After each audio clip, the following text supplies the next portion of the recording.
KJ Wright from the Seattle Seahawks, and you are watching NorbFam.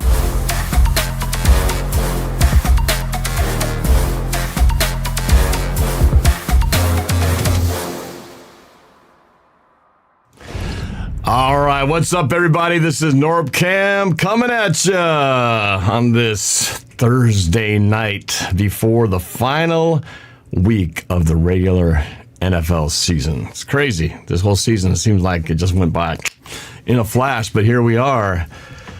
And if you're a Seahawks fan, I don't know, there seems to be a lot of mixed emotions out there as far as how they're feeling about this team, about their chances going into this final week with the playoff berth on the line. Some people not even wanting to get into the playoffs.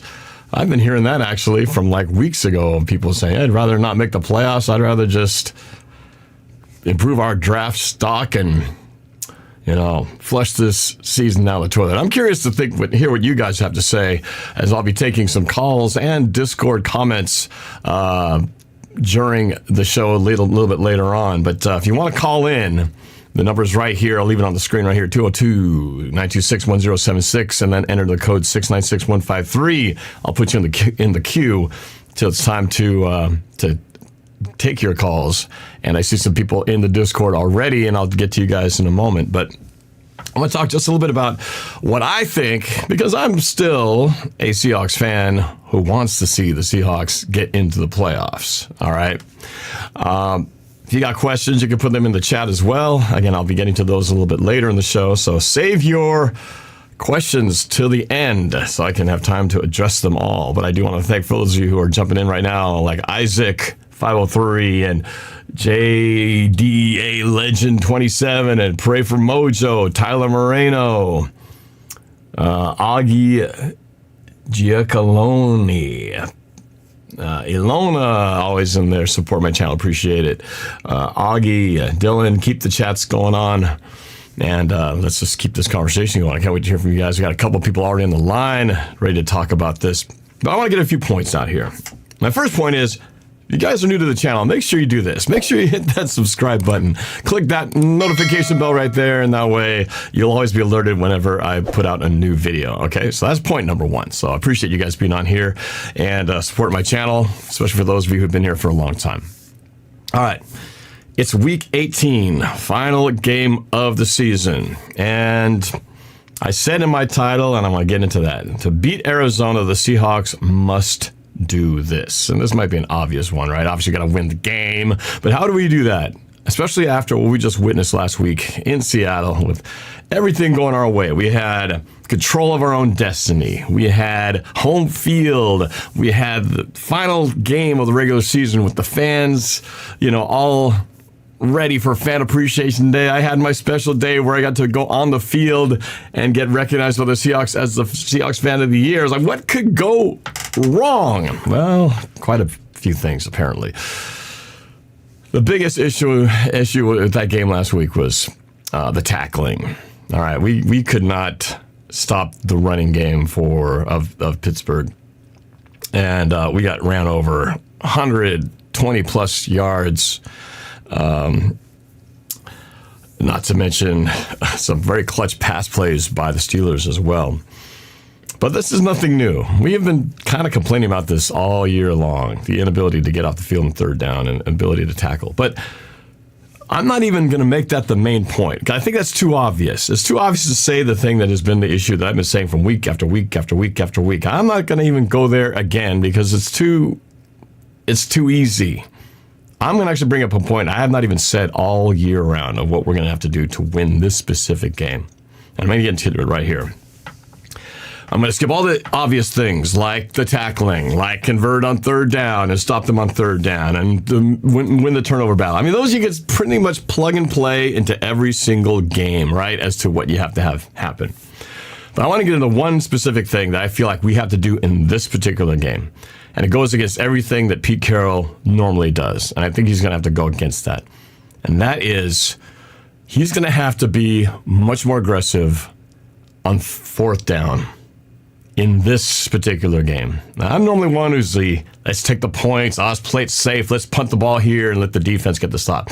Well, I've seen enough of this defense this year that every time we played that strategy, it hasn't worked because ultimately the opponent takes the ball, goes right down the field, and ends up where we would have punted the ball from anyway. So I'm of the feeling now that with the backs against the wall and a playoff berth, not even with our control, but the one thing we do control is we got to beat the Cardinals. So we've got to beat the Cardinals, and the Packers have to lose. I mean, that's the combination. The exact same formula as last year when we had to win at home last year against the Rams, and the Cardinals had, or the Packers had to lose to the Lions, and all that stuff happened last year. So now it's same deal, different team. We got to beat the Cardinals in Arizona, and the Packers have to lose to the Bears at home.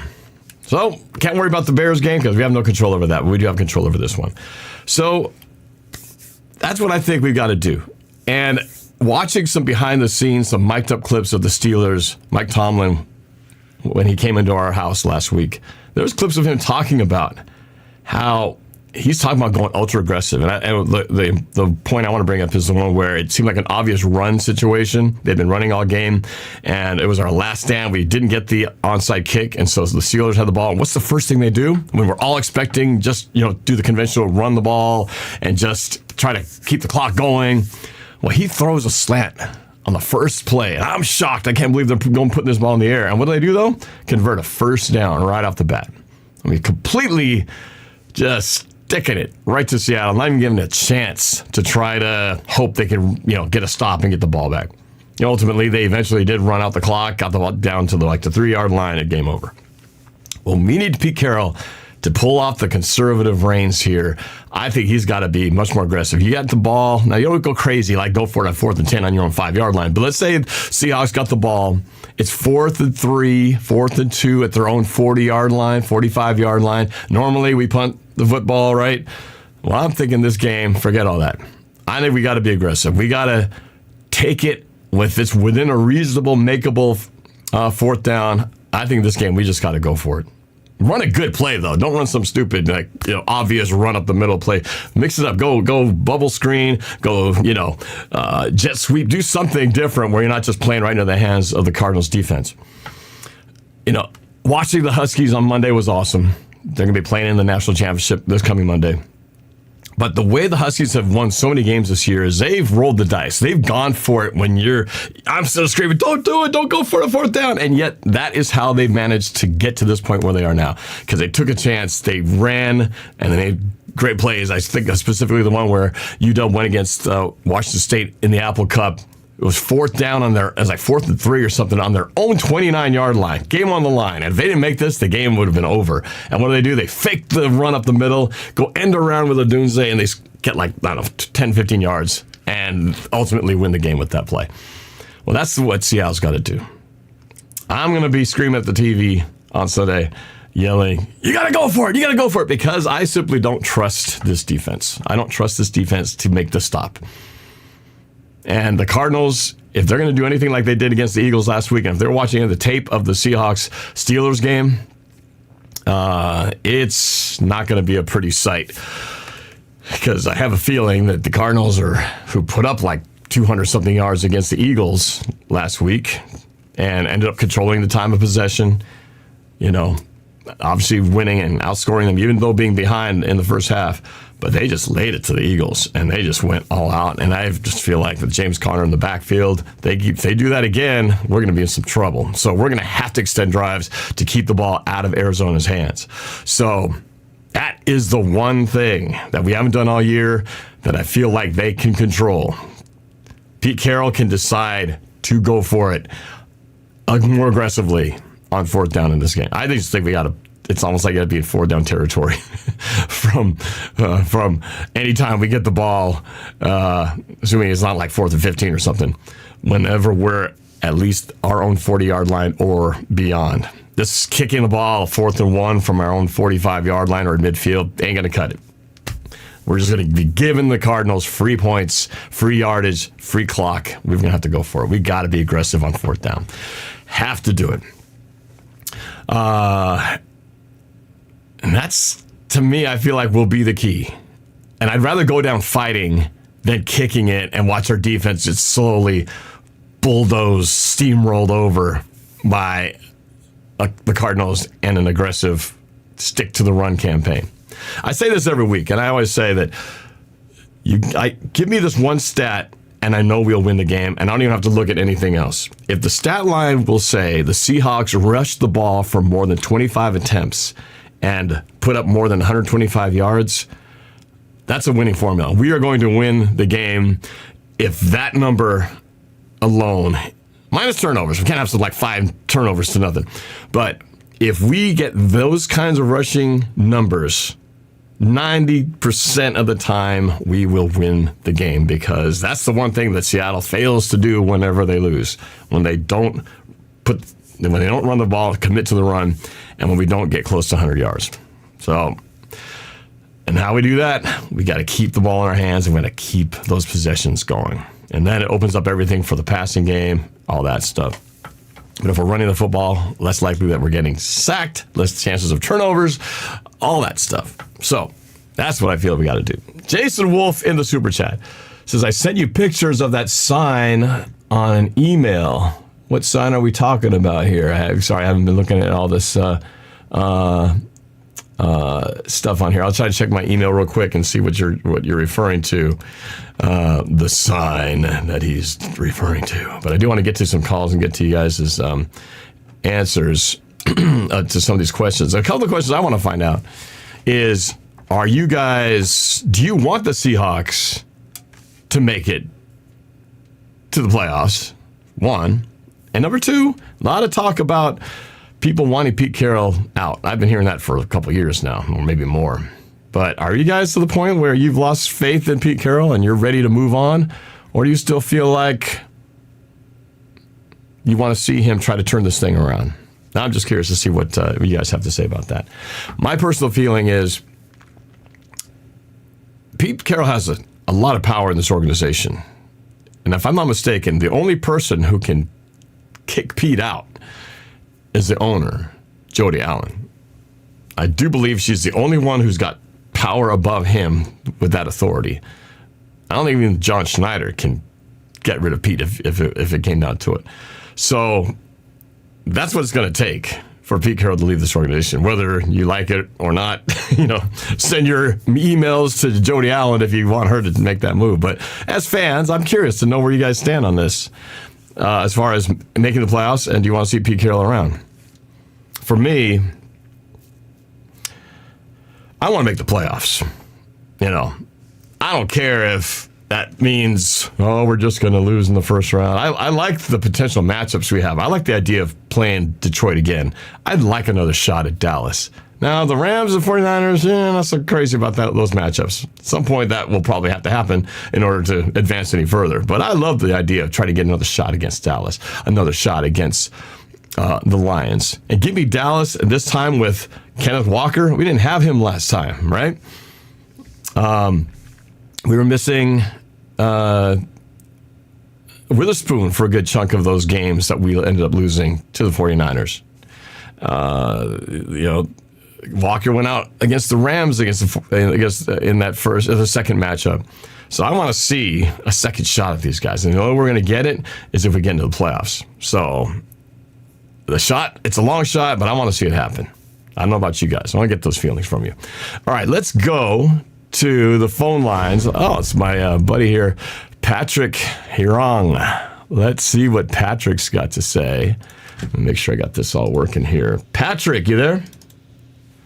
Yeah, I'm here. Patrick, man, Happy New Year to you, man. Yeah, Happy New Year to you, too.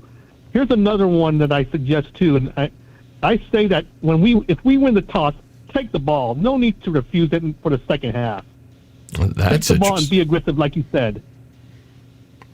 Yeah, it seems like the popular fashionable trend lately. It used to be different. I don't know if you guys remember. You go back, quite a few years, and it used to be everybody wanted the ball in the first half, right? They wanted that ball right off the bat. But ever since defense became kind of the strength, especially in Seattle, it was always, let's get the LB on the field, right? And then get that, out in the second half when things are quieter and all that. We want the crowd to be amped up. it's the defense. It's not the strength of this team right now. So why do we want to put the weaker part of the team out there? That's a good point. I hadn't thought about that, but it goes along with that whole idea that, if the defense is not the strength, why put them, out there first? And like what happened last week, right? Steelers went right down the field, scored on us and took the lead early. It'd be nice to be with the lead, right? And not playing from behind. Yeah. Well, let me ask you this. So, do you want to see the Seahawks make the playoffs, Patrick? Oh, absolutely, of course.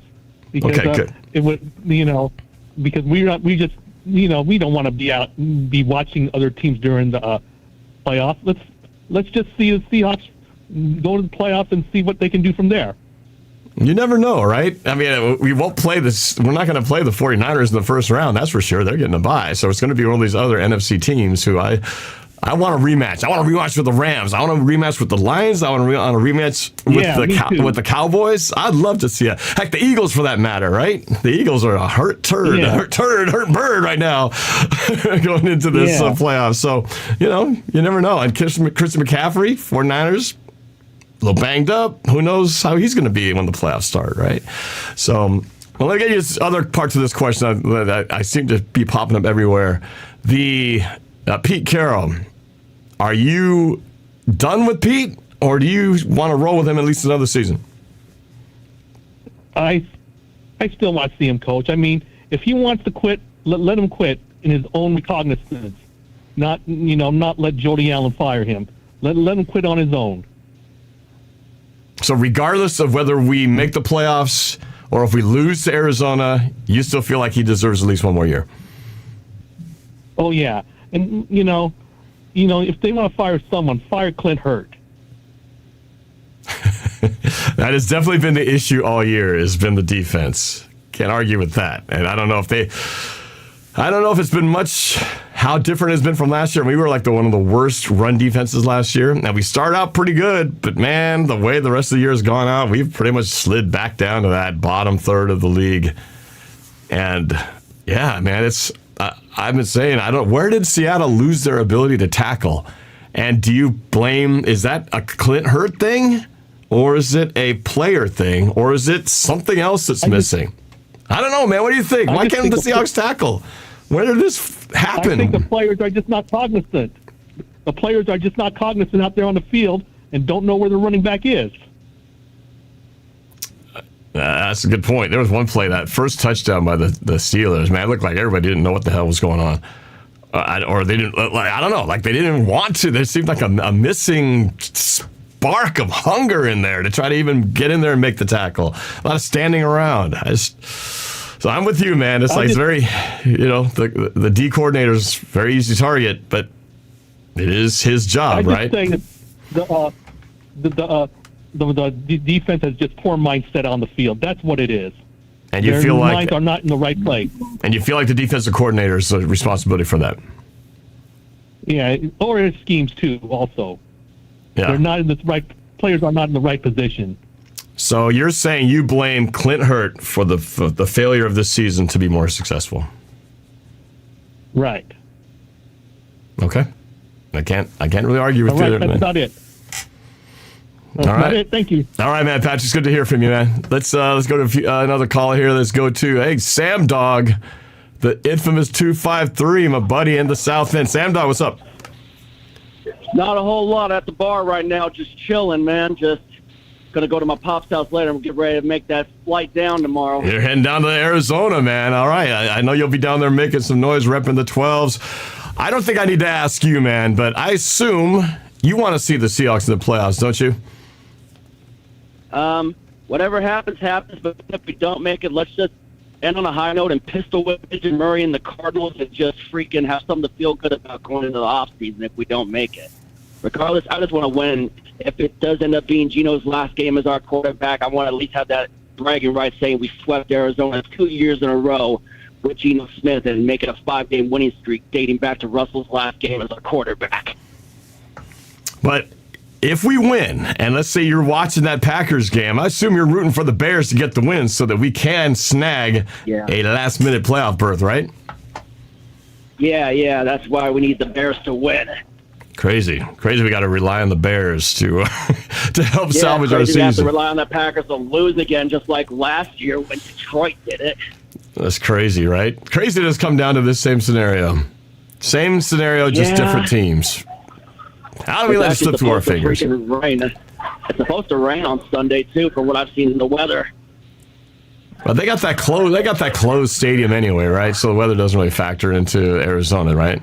They got that little window, right? But I assume they closed that thing. Yeah, they closed it, but I would also say we've had some unfortunate blows in the season too. I mean, one of the biggest ones I would say definitely for what's killed us on defense was not having Uchenna Nwosu, losing him for the year. That's been big, but we definitely could use some more big dudes in the trenches for sure, which I really hope that Pete and John realize that they got to freaking start addressing that need in the trenches. You know me, I'm a guy that preaches trenches, especially on the pass rush. Yep. Yeah, no, for sure. Yeah, we've had... Got to dominate that line of scrimmage. I mean, look at San Francisco, look at Baltimore. You know, why do you think they're Super Bowl contenders? Because they dominate the line of scrimmage. Well, definitely the line of scrimmage, but I feel like a broken record. Pass rush, linebacking crew needs some help there. It doesn't help that we lost Jordan Brooks. Jordan Brooks was very important to that, the linebackers in that front seven. Missing him has not helped. Clearly the Jamal Adams trade really never paid off. D. Eskridge, he's been pretty much wrapped up he never really got going. That's unfortunate. We brought Frank Clark back. That didn't work out. I mean, we've had a few swings and misses of guys that we've either traded for or drafted for. But, I don't know. Are you of the same feeling? Do you feel like Clint Hurts got to go? Oh, Hurts got to go big time. I feel like moves will be made in the offseason. Some people will be fired, but whatever the organization wants to do, like I said, it can't predict what's going to happen. Whatever happens, we'll see. We just got to go with it. We as fans are just along for the ride, as my buddy Michael Mathis told me. Oh, yeah, we're on for the ride, but, we all have our opinions. I know what you're going to say. I'm going to ask this last question before I go to another caller, but Pete Carroll, I know that you'll always have a special place for him because he gave you personally that jersey, that personal Sam Dog jersey. So I'm going to assume you're not one of those people who feel like Pete Carroll's got to go. Well, it's whatever the organization wants to do. It's not really on me, but I always had a love for Pete, especially after what he did for me personally. I mean, he's the only coach that recognized what I've been doing all those years by that tunnel and gave me the props that I finally deserve. When he did that jersey for me, that was the greatest thing that's ever happened to me in all my years of having the season tickets. That is a pretty cool move, man. I know you'll never forget that. So, well, we'll see what happens, man. But I'm excited for you. You've been down there in Arizona. I know you make some noise. And I'm going to talk to another guy who's going to be down there as well. He's going down to the game in Arizona and hopping over to watch the national title game, the Natty with the Huskies. I'm talking about Greg. Greg's on the line. I got to get Greg on here. I think he's the first time he's called. So, Sam Dog, have a great time in Arizona, man. And, yell for me down there. I want that win. So, I will. All right, man. Have a great time. Go Hawks, man. Go Hawks. Let's pistol whip the midget. Let's pistol whip.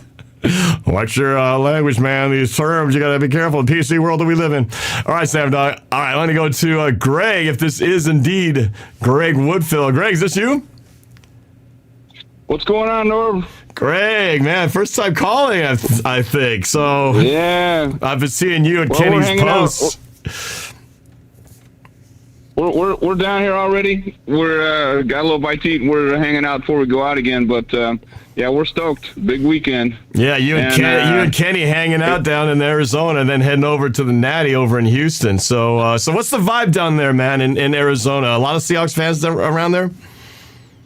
No, not yet. They'll start coming in tomorrow. But we're how many years away from the Super Bowl? So all the road trips get slower and slower, and the home crowd gets more taken over, but it is what it is. I mean, it's football, it's the economy.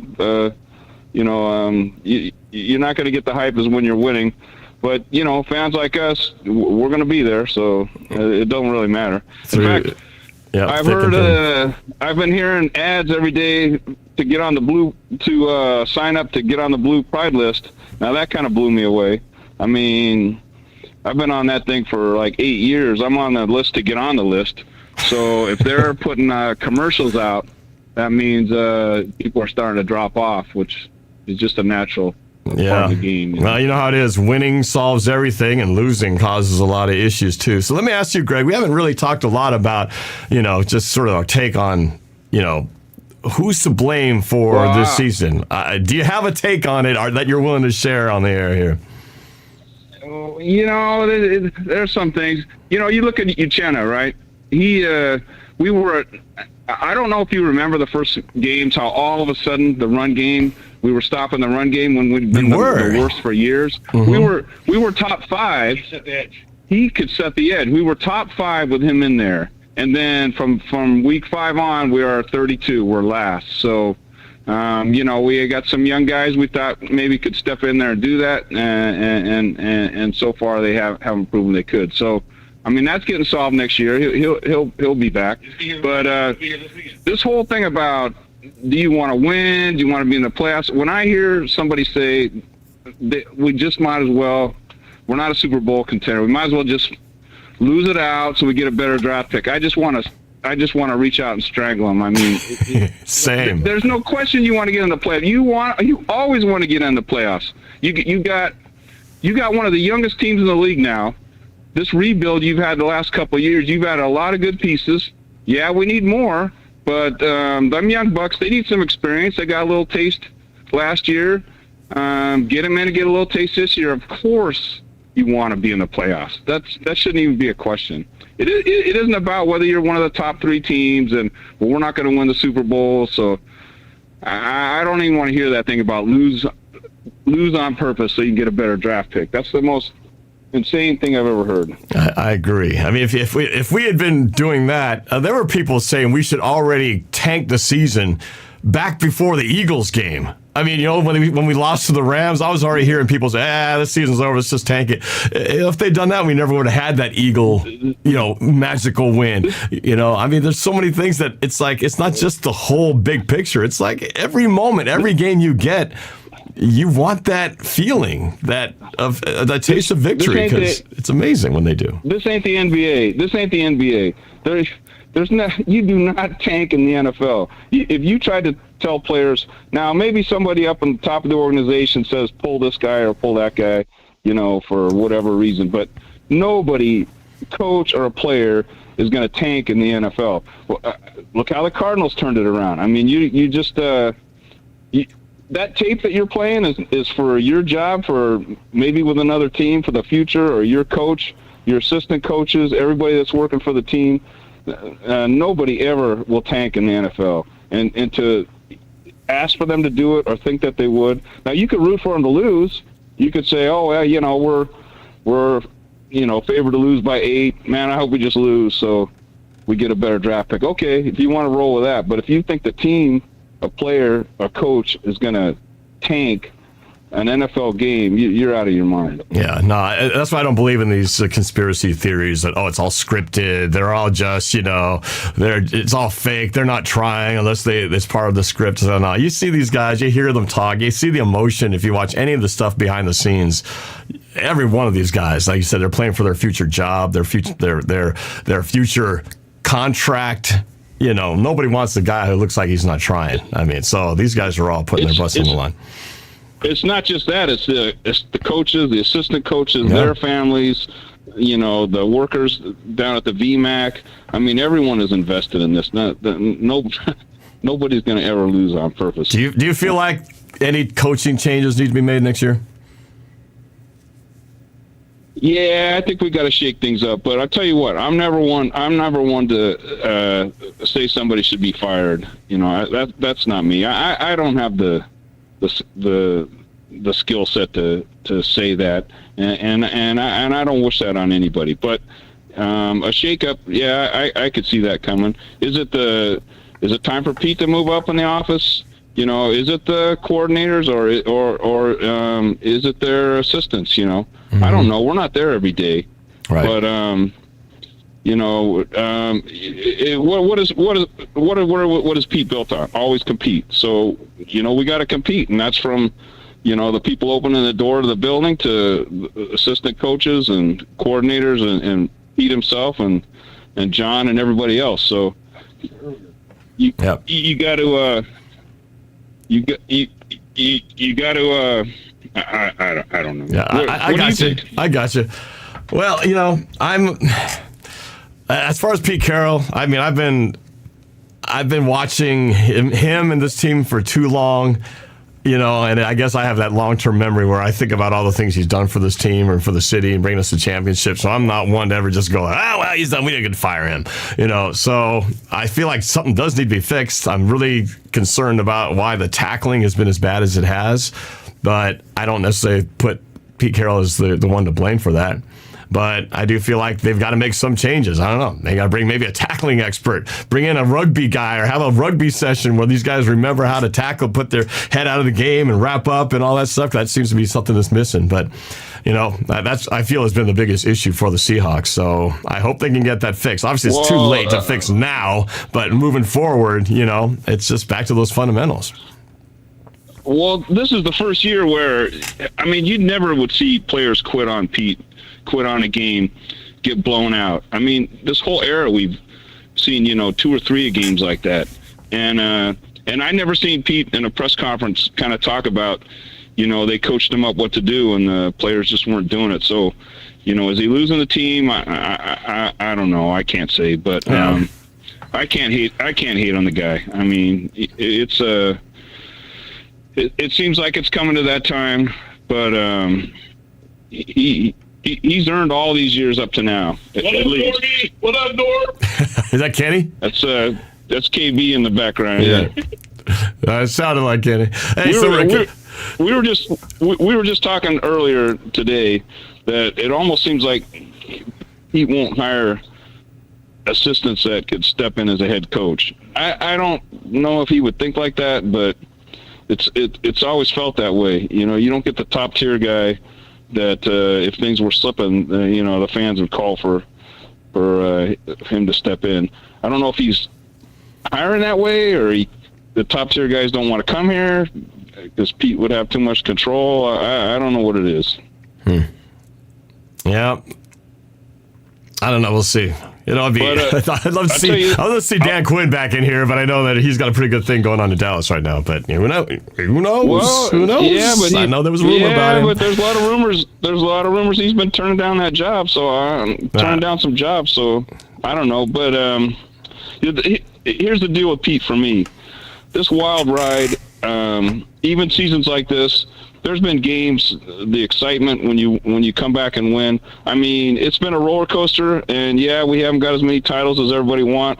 We had 0 before he got here, and so I'm never going to forget that. Mm-hmm. But yeah, and a lot of people get upset we haven't been a contender for the last few years. But all those years, it was a fun ride, you know, and we had some great moments, and it's never been boring. So. You know, I'm never going to forget whether he moves on or not. I'm always going to think highly of what he brought here. Yeah, absolutely, what he brought man. to the table. Hey, just to switch channels a little bit, a little positivity. So I know you're going to be there in Arizona, and then you're switching and heading over to Houston for the Natty to watch our Huskies take on Michigan. Man, how stoked are you about being able to go there? Now, do you already have your tickets to the game and everything? Oh my God, Norm. Yeah, we got our tickets and everything. So we tried like heck to go to that last game. I mean, we tried. We tried to go to the Pac-12 championship, and we got blocked out on the airfare and the tickets and all that. And then we tried to go to the last one, and when we didn't get the last one, since we were going to be in Arizona, we booked right over there. So we booked air good, and we got our tickets and all that. But oh my God, I just cannot wait. That last game. Oh man, the end of that game. I couldn't breathe. That was the most stressed out I think I've been in all the sporting events in my whole 65-year life. And because we were sitting there thinking, okay, we're going. We are going to a national championship. Yeah. I mean, everything was playing like clockwork, right? The clock would run out. They have 15 seconds. We're good. And all of a sudden, injury, penalty, long 2 big passes. And all of a sudden, they're like 13 yards away from the end zone. We're like losing our minds. This can't be happening. It was crazy, man. I'm telling you, for Seattle fans, for lifelong Seattle fans, that would have been worse than either of the Super Bowl losses. I was saying the same thing. If we had been more lost, devastating. If we had lost that game, that would have replaced, I think, Super Bowl 49 in terms of the biggest meltdown failure at the end of a football game. Thank God we're not talking about that, because, man, this would be a deep, dark, depressing place if we had to go through that. So I'm glad we're not talking about that. Instead, it was an awesome... You'd think we'd be used to it, though, now by now, right? I mean, how many of these games does the Huskies and the Seahawks put us through where you're just having an ulcer at the last 30 seconds, the last minute, because it's like down to the wire? You'd think we'd be used to it by now, but no, it just keeps on going, man. It's the life of a Seattle fan. Yeah, and the reverse of that is on that Super Bowl and that's why Kenny and I really had to get to this game, because that's what's going to get some of that bitter taste out of being to a championship and losing, attending one, because we didn't make it to the winning one, so right. We sure as heck want to see it on this one. Well, I'm excited for you guys that you get to be there. Speaking of being down here in Arizona, if I could put out a little shout-out plug, if anybody's going to be down here, the night before we got our big rally down here at Salt and Westgate, and then the day of we got a big tailgate there too. So we got Daryl Jackson in the house, sweet. And Ken the Hammer Hamlin, and we're actually going to have a surprise special, maybe a surprise special current Seahawk players going to show up. All right. Well, there you heard it right here. So if you guys are going to be down in Arizona, whether going to the game or just in the city, look up Greg Woodfill on Facebook and Kenny Burns. These guys have got it going on. Is there a website or anything like that they can actually look to, or just these venues? You can go to the 12's house. We go to the 12's house. We got that's up out all over there. It's got all the links. It's free Saturday, and on Sunday you can get a good special. So all right. But it's you've been down here for one of these, haven't you? Well, I haven't been there in a while. The last time I was there was Super Bowl 49. Yeah. So I got to get myself down there one of these times. Right. So but everyone needs to get down there if you're in the area for sure. It's one of the biggest road get-togethers for the 12s every year. Yeah. We have a good time. And what's your YouTube channel? I know you do videos from your seats in the stadium, which is pretty cool to get the fan experience. What do you call your YouTube channel for those watching? Yeah, I've been doing that about 8 years. Seahawks videos. I'm basically just filming stuff that you don't see on TV. The sideline celebrations after touchdowns, just the feel of being in a stadium. And then I usually put together a lot of the plays, most of the plays, do about a 15 to 45-minute wrap-up of the game. And then when you sit there and watch that, you feel like you've been there. I started doing that because up until about 8 years ago, I started going with Kenny to the games. I couldn't get the days off. I didn't have the money. And so I know what it's like to just be a fan at home. And I think of all the fans at home just as big as fans that go to all the games. We're all kind of in this together, but I like to give that experience, what it's like to be there. I like to share that, so I spend my time at the game filming all that stuff and trying to get it up there. Well, just like you're doing your stuff, keep all the fans involved. Let them share the experience. Well, you know how it is, especially when you win. You just want to go and soak up every little piece of video that's out there. So you can come to my channel, watch my perspective. You can go to Greg's, watch his. And I know you're down there with Sam Dog in that neck of the woods by the tunnel. So I'm sure you guys will be running into each other this weekend as well. So, looking forward to seeing your clips from inside State Farm Stadium for the Seahawks game, and then watching whatever you put out there for the Natty, man. Hopefully we're talking about wins and wins come Tuesday morning. Yeah, we won that one, and I'm putting that up on everything. Yeah, I'm gonna do some filming of that game because I want to have that memory. I want to be able to come back 10, 15 years and relive the experience. So. I'm excited for you guys, man. Well, say hi to Kenny for me, and man, have a great time. That's gonna be awesome. Yeah, and if anyone wants to know, you can look at your messenger. Kenny sent you all the info. But hey, let's get these wins, huh? Yeah, you bet, man. Go Hawks! Go Hawks! Go Dogs! Let's get it done. Let's do it. All right, you guys have a great time, man. Thanks for calling in. Appreciate it, man. All right, Norb. All right, take care. You too. Bye. Oh, man. Oh, that's good stuff. Man, it's a lucky guy, man. He's going to be at the Seahawks game and the national championship. What fun, man. All right, let me keep going down the list here. I want to go to Brandon. Brandon Rogers calling in. Brandon, what's going on? What's up, sir? How are you? You know, mixed emotions, man. I mean, I'm thrilled about the Huskies. I'm nervous about the Seahawks, but they both have a chance to keep going, right? I mean, the Huskies are at that final game, but the Seahawks they still got a pulse, you know? So we'll see what kind of miracle we can pull off. But what about you, man? How you feeling about this team right now? Yeah, no, mixed emotions. That is 100% agreed. I felt really good going into the Pittsburgh game, and boy, did they fall flat on their face. That was a really tough watch from the get-go, honestly. Ugh. It was, right? You know, just when you see right off the bat just runners bouncing off tacklers, running guys over, guards after contact, it's like, oh man, it's gonna be one of those games, you know. And you know, the offense was hanging in there. It was back and forth, and then it got to a point where I was like, man, the first team to make a mistake, the first team to make a turnover is going to lose this game, because it was too much like a boxing match that was just going back and forth. And sure enough, as soon as we needed that sack fumble, that was kind of it. I mean, we couldn't recover from that, unfortunately. So, yeah, so it was, you know, it was tough. It was tough to digest, tough to watch, you know, Reek Woolen getting thrown across the field with a stiff arm. And I don't want to see another game like that. We got to do better this week.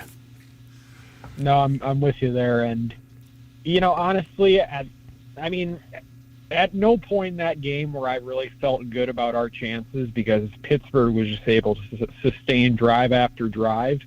And, yeah, you're right. The offense was responding, but they can only do that for so long.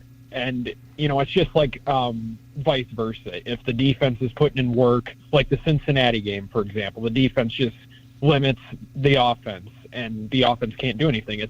It's the same formula on both sides, but, you know, it's just, yeah, it was tough. I mean, just the chance to control their own destiny with that win and then coming into Arizona.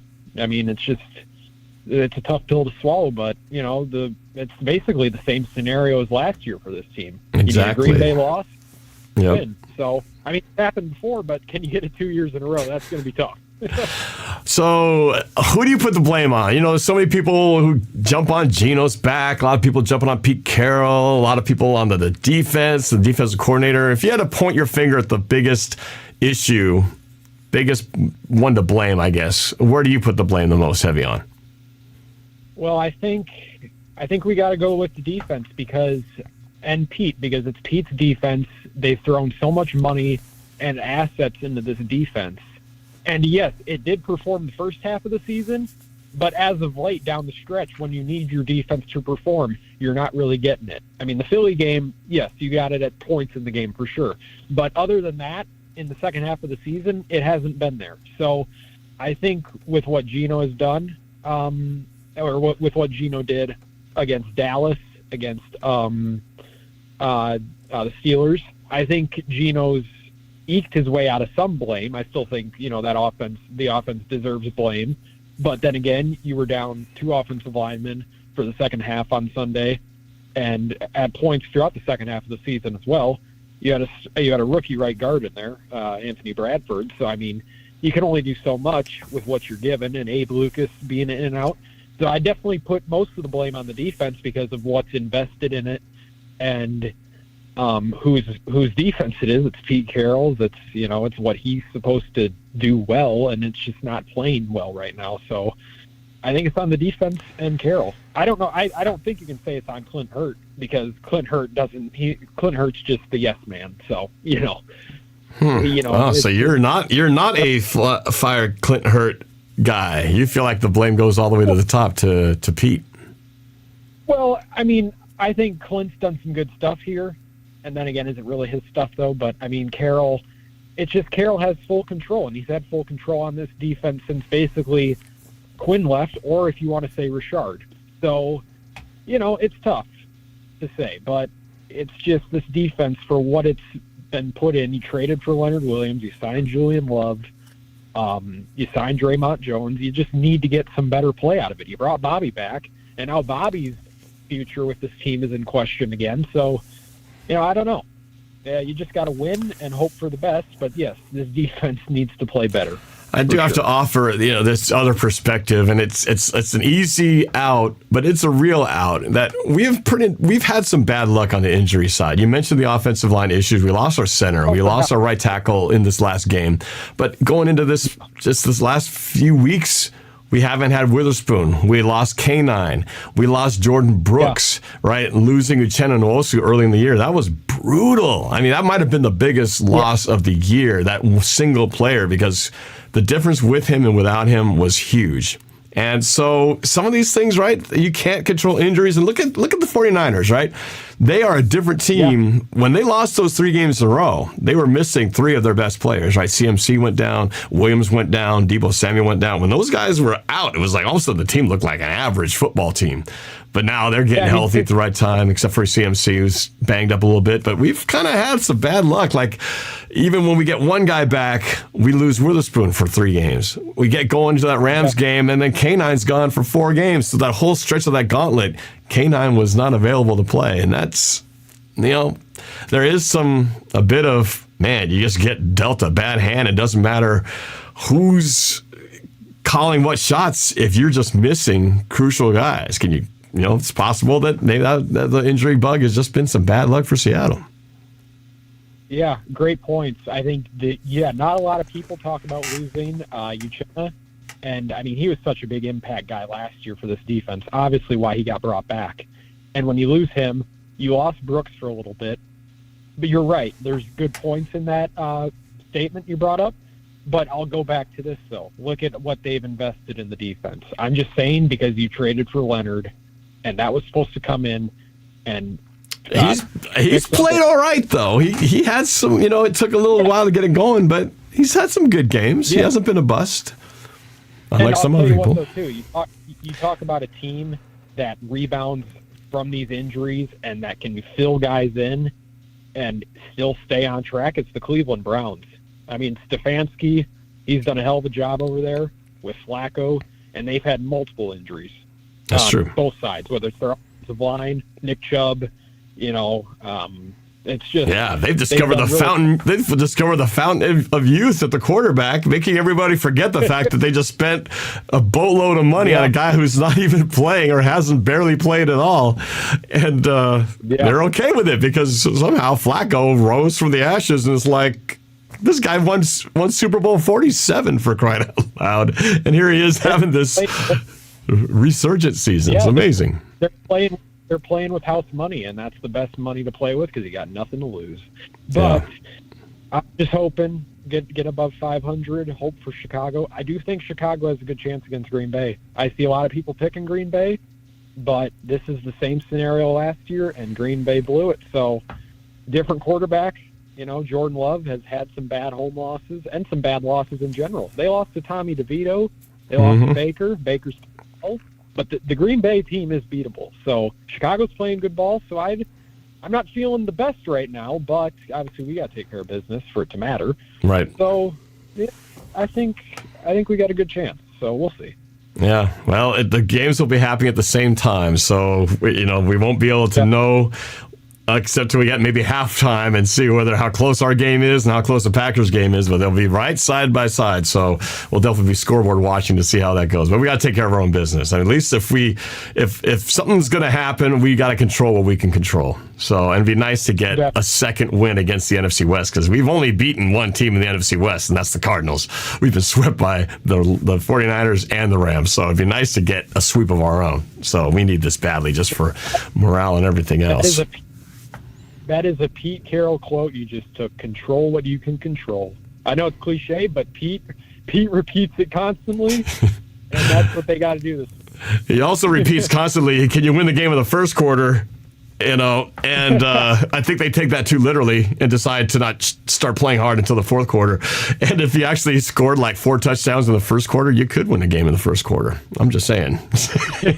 You know, it just never happens for us. We're always behind and always have to catch up and have some kind of game-winning drive at the end.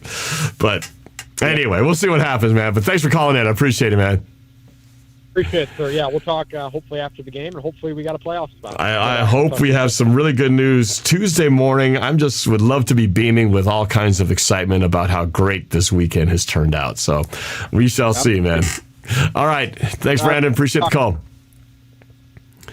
All right, let's go. Patiently waiting, a bunch of you guys. I'll try to get to you all. I think this is Sports Live in the ATL, supporter of my channel and a member of NorbFam. Is this David, Sports Live in the ATL? Yeah, of course it is, sir. How you doing? Of course it is. 24. From Georgia, repping Atlanta, 10:30 in the evening over there. The workout king himself. Man, how you doing? Oh, you've been checking out my stuff, huh? Oh, man, I see your stuff, man. I see your stuff. I see when you're happy and I see when you're sad. I'm like Santa Claus, man. I know when you've been naughty or nice. Yeah, did you see the blow-up video that I did a couple weeks ago when we lost to the Panthers? How could I not watch that? Yes. I'm sorry. I had to go see that. I had to go see the must watch TV when I saw you lost to those guys. I thought, oh, I have to go see what his reaction is going to be because I know it's not going to be something pretty. It was pretty bad, you know. But you know, the way that our season is going is pretty similar to yours. Expectations, a lot of close games. You can never relax in a ball game. It's just very depressing to be a Falcons fan. And I go back and I remember our conversation that we had the day after the Falcons lost the Super Bowl. I never thought that would be really the last opportunity that we would have. I thought we were in prime position to make some more runs, man. But, you know, unfortunately it hadn't worked out that way. And it's been very depressing, man. But, you know, you got to roll with it. You know, like you said, you got fans who are talking about tanking, and you know how I think about that. Oh, yeah, I know. You don't believe in it. Yeah, you play to win because you get 18 games, and at one point we only had 16 games when, you know, back in the old days. It's not like other sports where you play maybe 3 or 4 times, you know, in a week. The games feel, it's like when you win a pro football game, you feel euphoria. When you lose, you feel like you've been kicked in the gut. So, you know, whether we make the playoffs or not, you know, because our scenario is just like yours, North. If we beat New Orleans, ironically in New Orleans, which is something that I feel we can do, and Tampa Bay loses in Carolina is playing better lately, and the Falcons are division champs. But I just don't. Man, I didn't realize you guys still had a shot at the division. I forgot you guys were still in that hunt. So you guys need a little help, though, like us. Well, it's just one help. It's just Falcons control their win at New Orleans, a place that we've won many times, and Carolina upsets Tampa, and I'm gonna be real with you. If you followed, Tampa Bay is not all that, man. Tampa Bay is probably a one and done. Yeah, but it feels a lot like us relying on Chicago to beat the Green Bay in Green Bay. You're asking, is Carolina gonna have to win in Tampa Bay? Well, not the that it game's matters. actually in Carolina. Not that helps, but Yeah, does anybody even show up for those games anymore?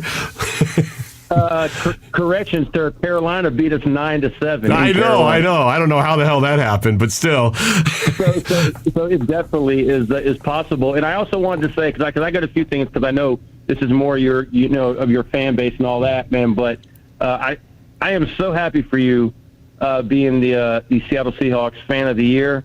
I saw some of the video stuff. I think it's well deserved. I don't think. I mean, I'm a loyal fan of myself, and when I went to Seattle, that was, one of the best trips I ever made, and we got the win. I got to meet a lot of people and hang out with you a lot. I can't think of anybody better and more deserving than being Seattle Seahawks fan of the year. And didn't you say that you're like in the running for NFL fan of the year too? So right? Basically, yeah. I mean, all 32 teams have their chosen fan of the year for 2023, and all of those 32 fans, like myself, are all in the running technically to be the NFL fan of the year. So, yeah. So technically, I'm in the mix with a bunch of those guys who are. I'm going to all meet in Las Vegas, close to the week of the Super Bowl. Yeah. Yeah, I have definitely voted many times, and I'm hoping that you win. And and also know you got an opportunity to take something that I've won for 2 straight years, and that's a national championship in college football. So, I mean, I'm willing to loan it to you for 1 year. Hey, and I'll be willing to borrow it, man. I would be more than happy to borrow it for a year. But thank you, man. I appreciate the shout out on that. It has been a crazy, wild experience with all that. And when I found out that I was the one, I couldn't believe it. It was like, wow, is this really happening? But it was well deserved. I mean, I can't think of anybody better. And the question that I got to ask you, just from an outsider, okay, because I know you follow what I do and you follow some of the stuff in the NFL.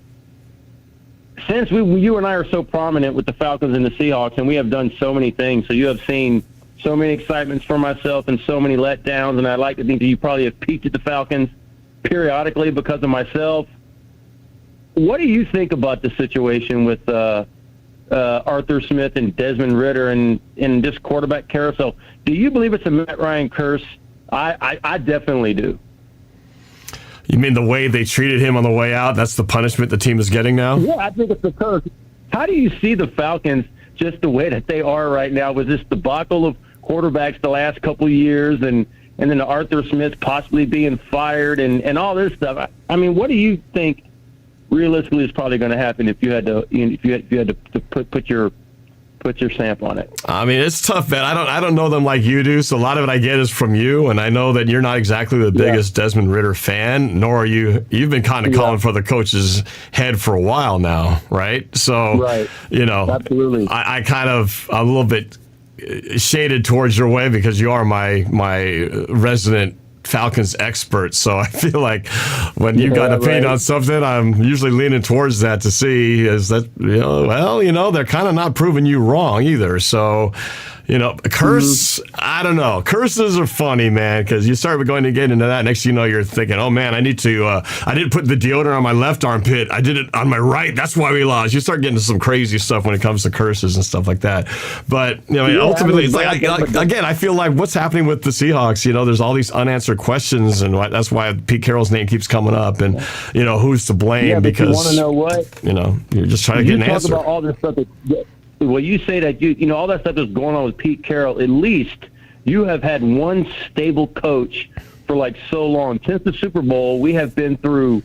This could be our third coach. Because remember, before the Super Bowl, we had Mike Smith, who did really good with us, beat y'all in the playoffs and whatever.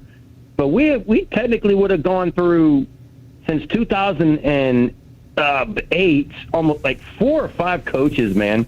You can't win when you're not stable. And it's just a very, very surprising, I really thought Arthur Smith was going to do something. It's like everybody that we get, Dan Quinn, Arthur Smith, Mike Smith, they choose to take over play calls or defensive coaching abilities, and it just ruins the team. I mean, isn't that why you have, coaches on the team in those particular positions to do the job? Yeah, no, that's true. It's freaking ridiculous, but let me go ahead and go, but I do got one more thing to say. I know there could be an opportunity, maybe Falcons play the Seahawks in the playoffs, not likely. But I do know, and we talked about it before, the Braves are in Seattle. I think it's the first month and a half. So, again, keep a hold, keep in contact with me because I got 6 weeks vacation, and I might be able to make a trip up there to watch all 3 games. I mentioned that to you before. So, and I think let me know. I think I'll keep in mind on that and look at the schedule. But I think on the flip side too, I think Seattle plays Atlanta in Atlanta this year, this coming season, don't they? Or did I read something wrong about that? You might be able to make that trip down here or no? I don't know. We'll see, man. We'll see. It's there've been some, there's definitely challenges this coming year between one of my girls in college now. It's a few setbacks that I won't talk about regarding our own business for 2024. So I'm gonna have to make some adjustments because purse strings are tighter this year. Remember I told you if you can make it down here, I will get your ticket. Okay, I will supply you with the ticket, but I just want to say again, congratulations on your Seattle Seahawks Fan of the Year. Good luck with the NFL. If they know better, they'll pick you. Good luck to Seattle on Sunday. Good luck to Washington on the national championship game, man. I would love to see you celebrate I guess I'm maybe sort of a Washington fan since I did see him live. You did. So We went. You got to watch the high school game. You went to the college game, and then you watched the Seahawks all in that one weekend. So you got to see it all. Blast. And I will say, Norb, out of all the trips that I've ever made, I've made a lot of them. That was the most fondest one, and I do appreciate it. Well, the fact that you won, I know, made that trip happier. So as much as it's to my pain, winning was great. It was good for you. Yeah, winning was great, but finally meeting you and and hanging out with you and being in your environment and doing those shows, man, that was something that I'll always remember. It was a fun trip. It was fun to have you too, man. I appreciate it. You bet, man. All right. So well, good luck this weekend too. Keep hope alive, and then we'll see what happens when the dust settles after the weekend. And shout out to Brandon Rogers and Sam Dog, the infamous 213. Yeah, 253, the 253. But yes, thanks for the shout out, man. All right, brother. Later. All right. That was Sports Live in the ATL. Let me go to AD. Actually, hold on a second. AD, hang on just a minute. I want to go to one time here in the Discord because this guy's been hanging the entire time in Discord. I want to finally get on here. I see our picture from the time we met up. Is this... can you hear me? Are you there? In Discord? You don't hear me? PDX Cam.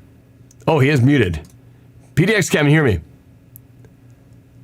Oh, PDX Cam. Yes, I can hear you. There it is. There he is. PDX Cam in the house.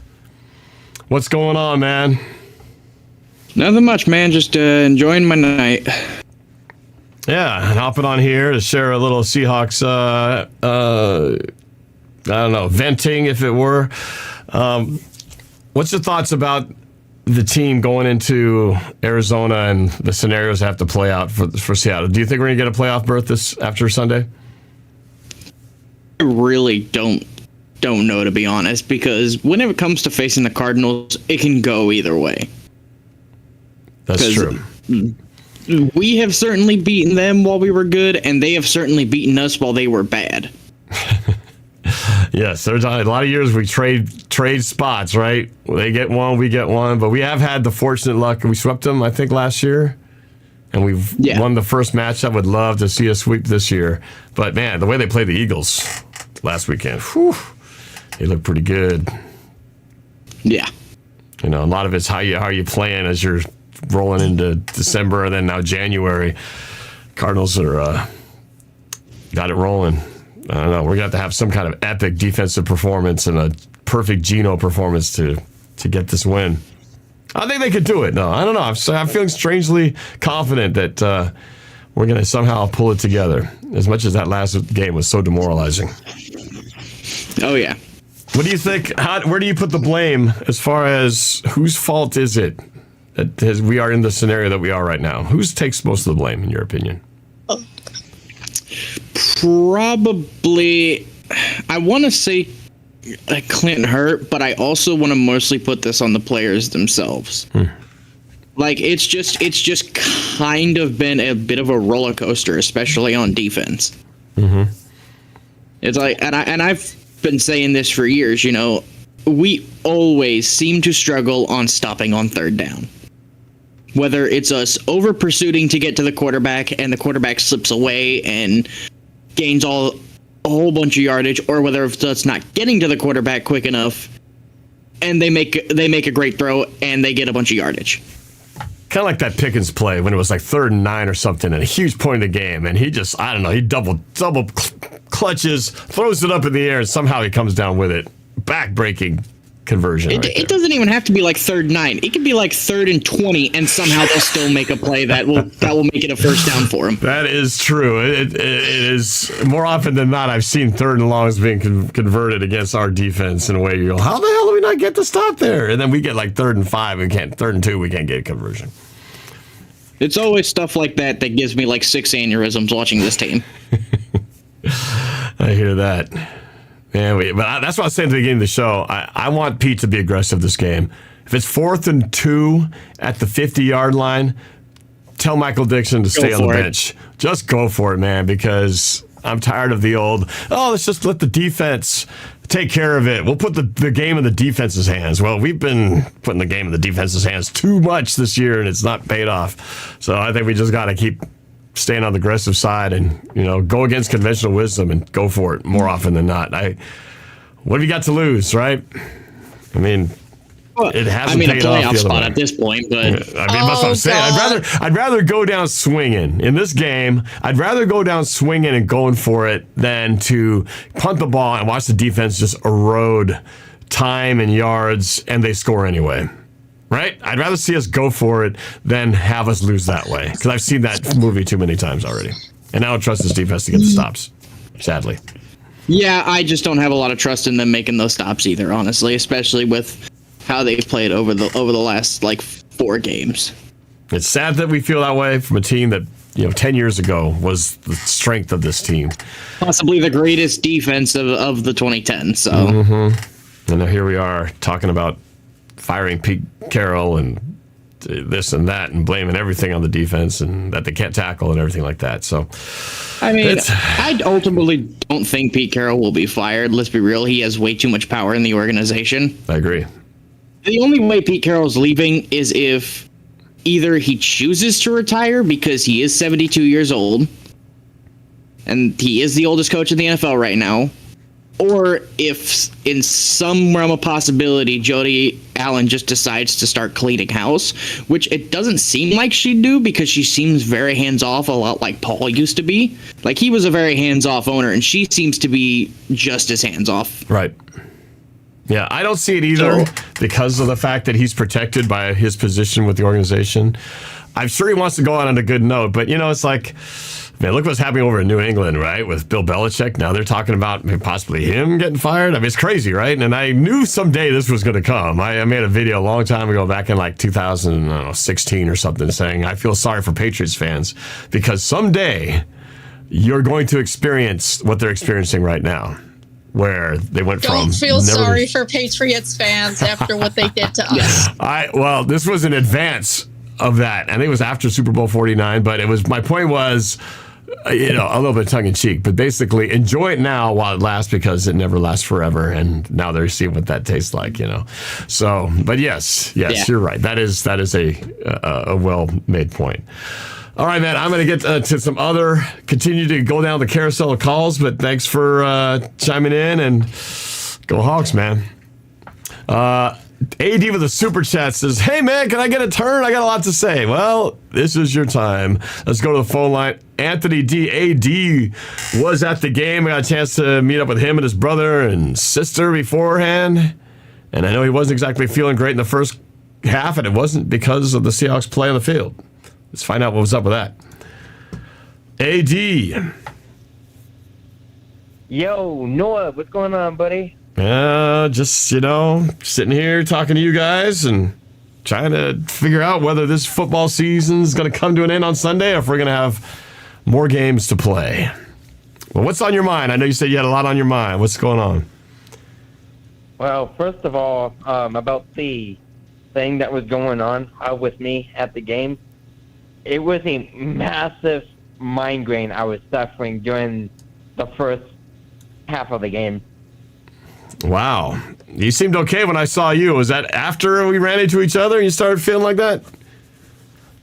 So, I started feeling it in my left eyeball when we first entered downtown Seattle. And when we got into the building waiting for you, it was the pain was starting to get more intense. And when I went up to go to to the seat of mine, it was getting so worse. I'm sorry, man. I had no idea until afterwards. And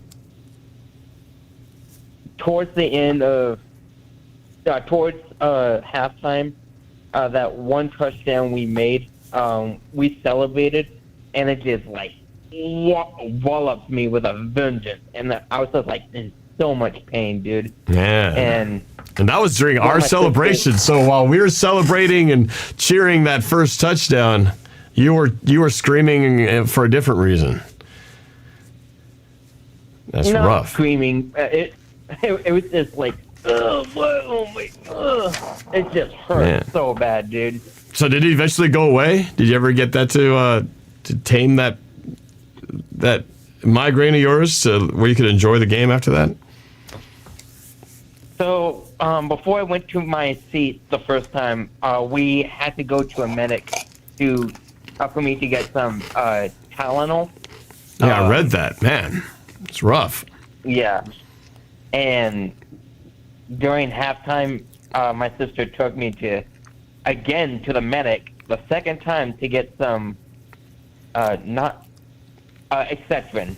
And she even encouraged me to get a caffeinated drink to bring it down, even though I am not a big fan of caffeine at all. It sounded like you needed to, maybe you're a little dehydrated. Maybe you just need to get some kind of liquids in you.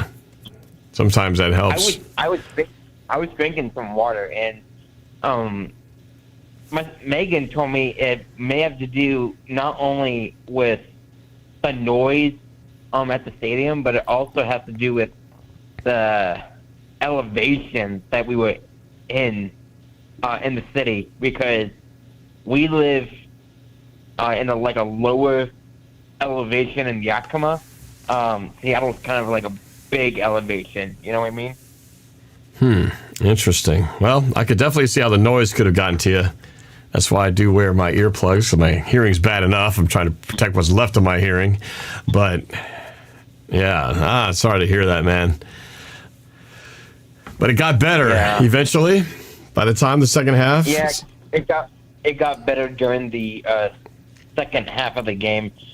But I had to take it easy. I could not hoot and holler. I had to take it easy. So it sounds like your headache was inversely proportionate to the Seahawks' win percentage, because they were doing better. In fact, they had the lead at one point, 14-10 in the first half, and then it's all second half is where things got bad. So the worse your headache was, the better the Seahawks did, and as your headache diminished, so did the Seahawks' performance on the field.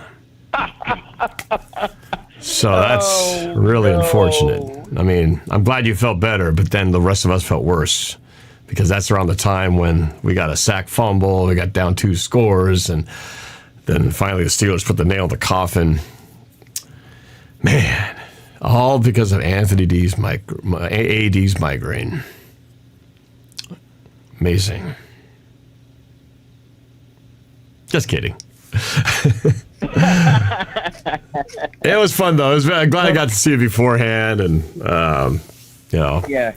I wish it could have been a win this time around, but but just really my most favorite thing of that day, besides the Seahawks losing, it was a really good game. I had a lot of fun with my siblings, but my most favorite thing doing over there was not only seeing you again, but also getting to meet your wife and kids for the first time.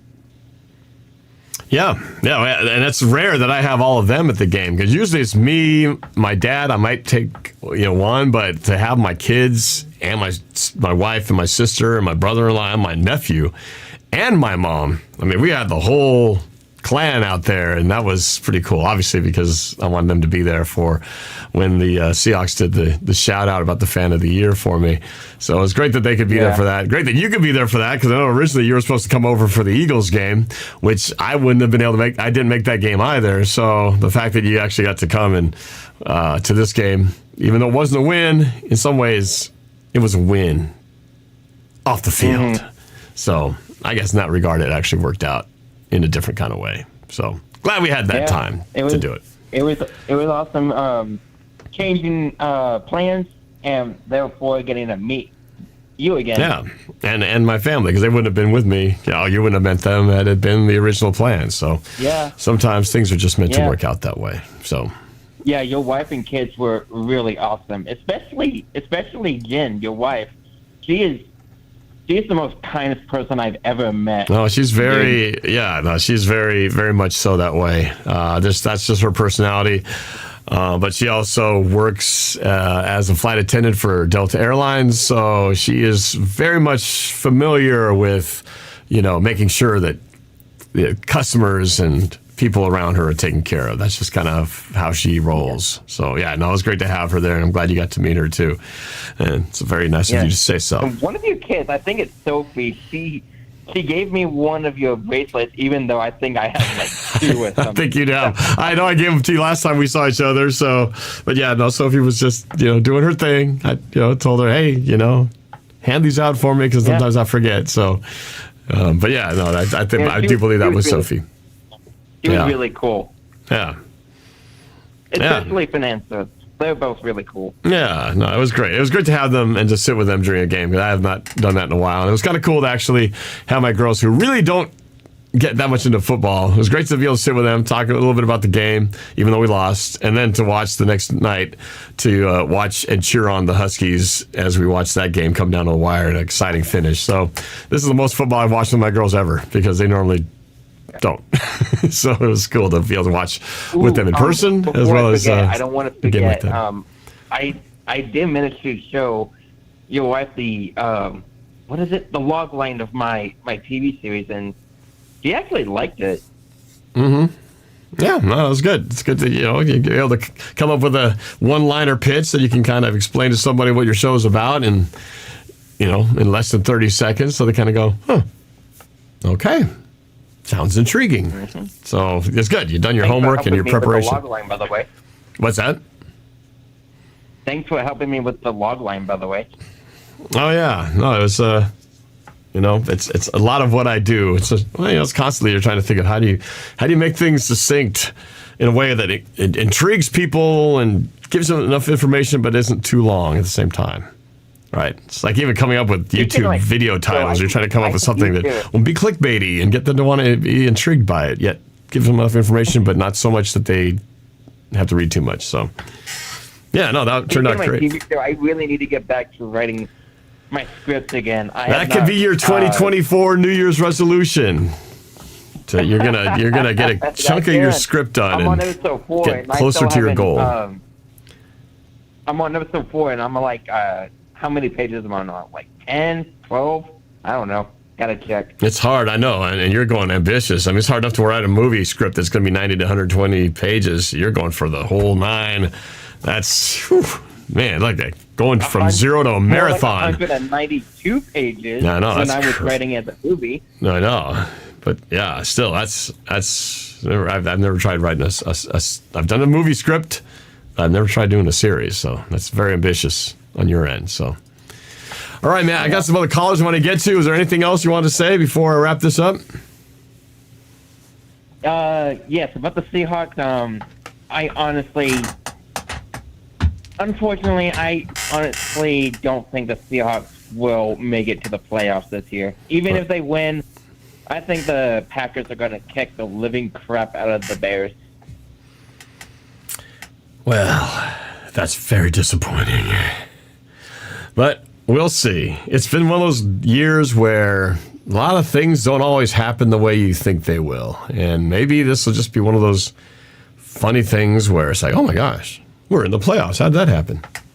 But I know you've been down on the Seahawks. It's pretty much the Rams loss, number 2. That was like over a month ago. So I know where you've been with the team. So it doesn't surprise me that you have lost faith. But I get it. They got to prove it to everybody that they belong. So this could take some major work and a little bit of help from the Bears of Chicago. So we'll see what happens. Yep. But yeah, I know a lot of people feel the same way that you do right now.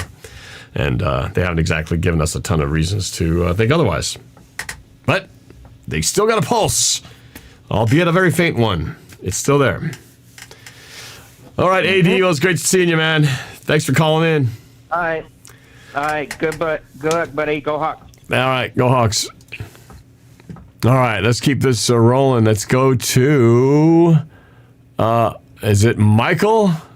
Michael Pasley? That's from the 206, local. Michael. Yeah, what's up? Oh, what's up, Michael? Where you live? You must be somewhere in the Seattle, Puget Sound area. Yeah, we're just south, living kind of by Burien, Normandy Park area. Okay, all right. That's not that far from here. That's probably 25, maybe 30 minutes from where I'm at. So what's on your mind, Michael? What do you got? What's your feeling about this team going into the final week of the regular season? Are we going to make the playoffs or no? Yeah, well, it kind of, it's a little bit different feelings about it than it was last week versus Steelers. It made it very tough to believe that we could make the playoffs because our team looked very lost. Yeah, just couldn't get to Mason Rudolph, and we couldn't stop Najee Harris or Jalen Moore. It's concerning with the interior D linemen. Yeah. You make some very solid points. And that's a good word description. We look lost. There was a lot of times when the defense looked lost out there. I agree. Yeah. Yeah, I mean, so also, though, the one thing with the Bears and the Packers, last year, I'm kind of getting deja vu because Packers need to lose, Seahawks need to win. And it was with an up-and-coming Lions team. That wasn't, they were fighting to make the playoffs. Also, their main goal was to knock the Packers out of the playoffs. So, in some ways, our odds were worse last year because, if you guys recall, we played the Rams earlier in the day, and the Packers-Lions game was in the evening, and the Lions knew that they were out of the playoffs when we beat the Rams. They could have easily gone, well, you know what? Screw it. We're not going to make the playoffs anyway. Yet they played their butts off, and they ended up winning that game, doing us a favor.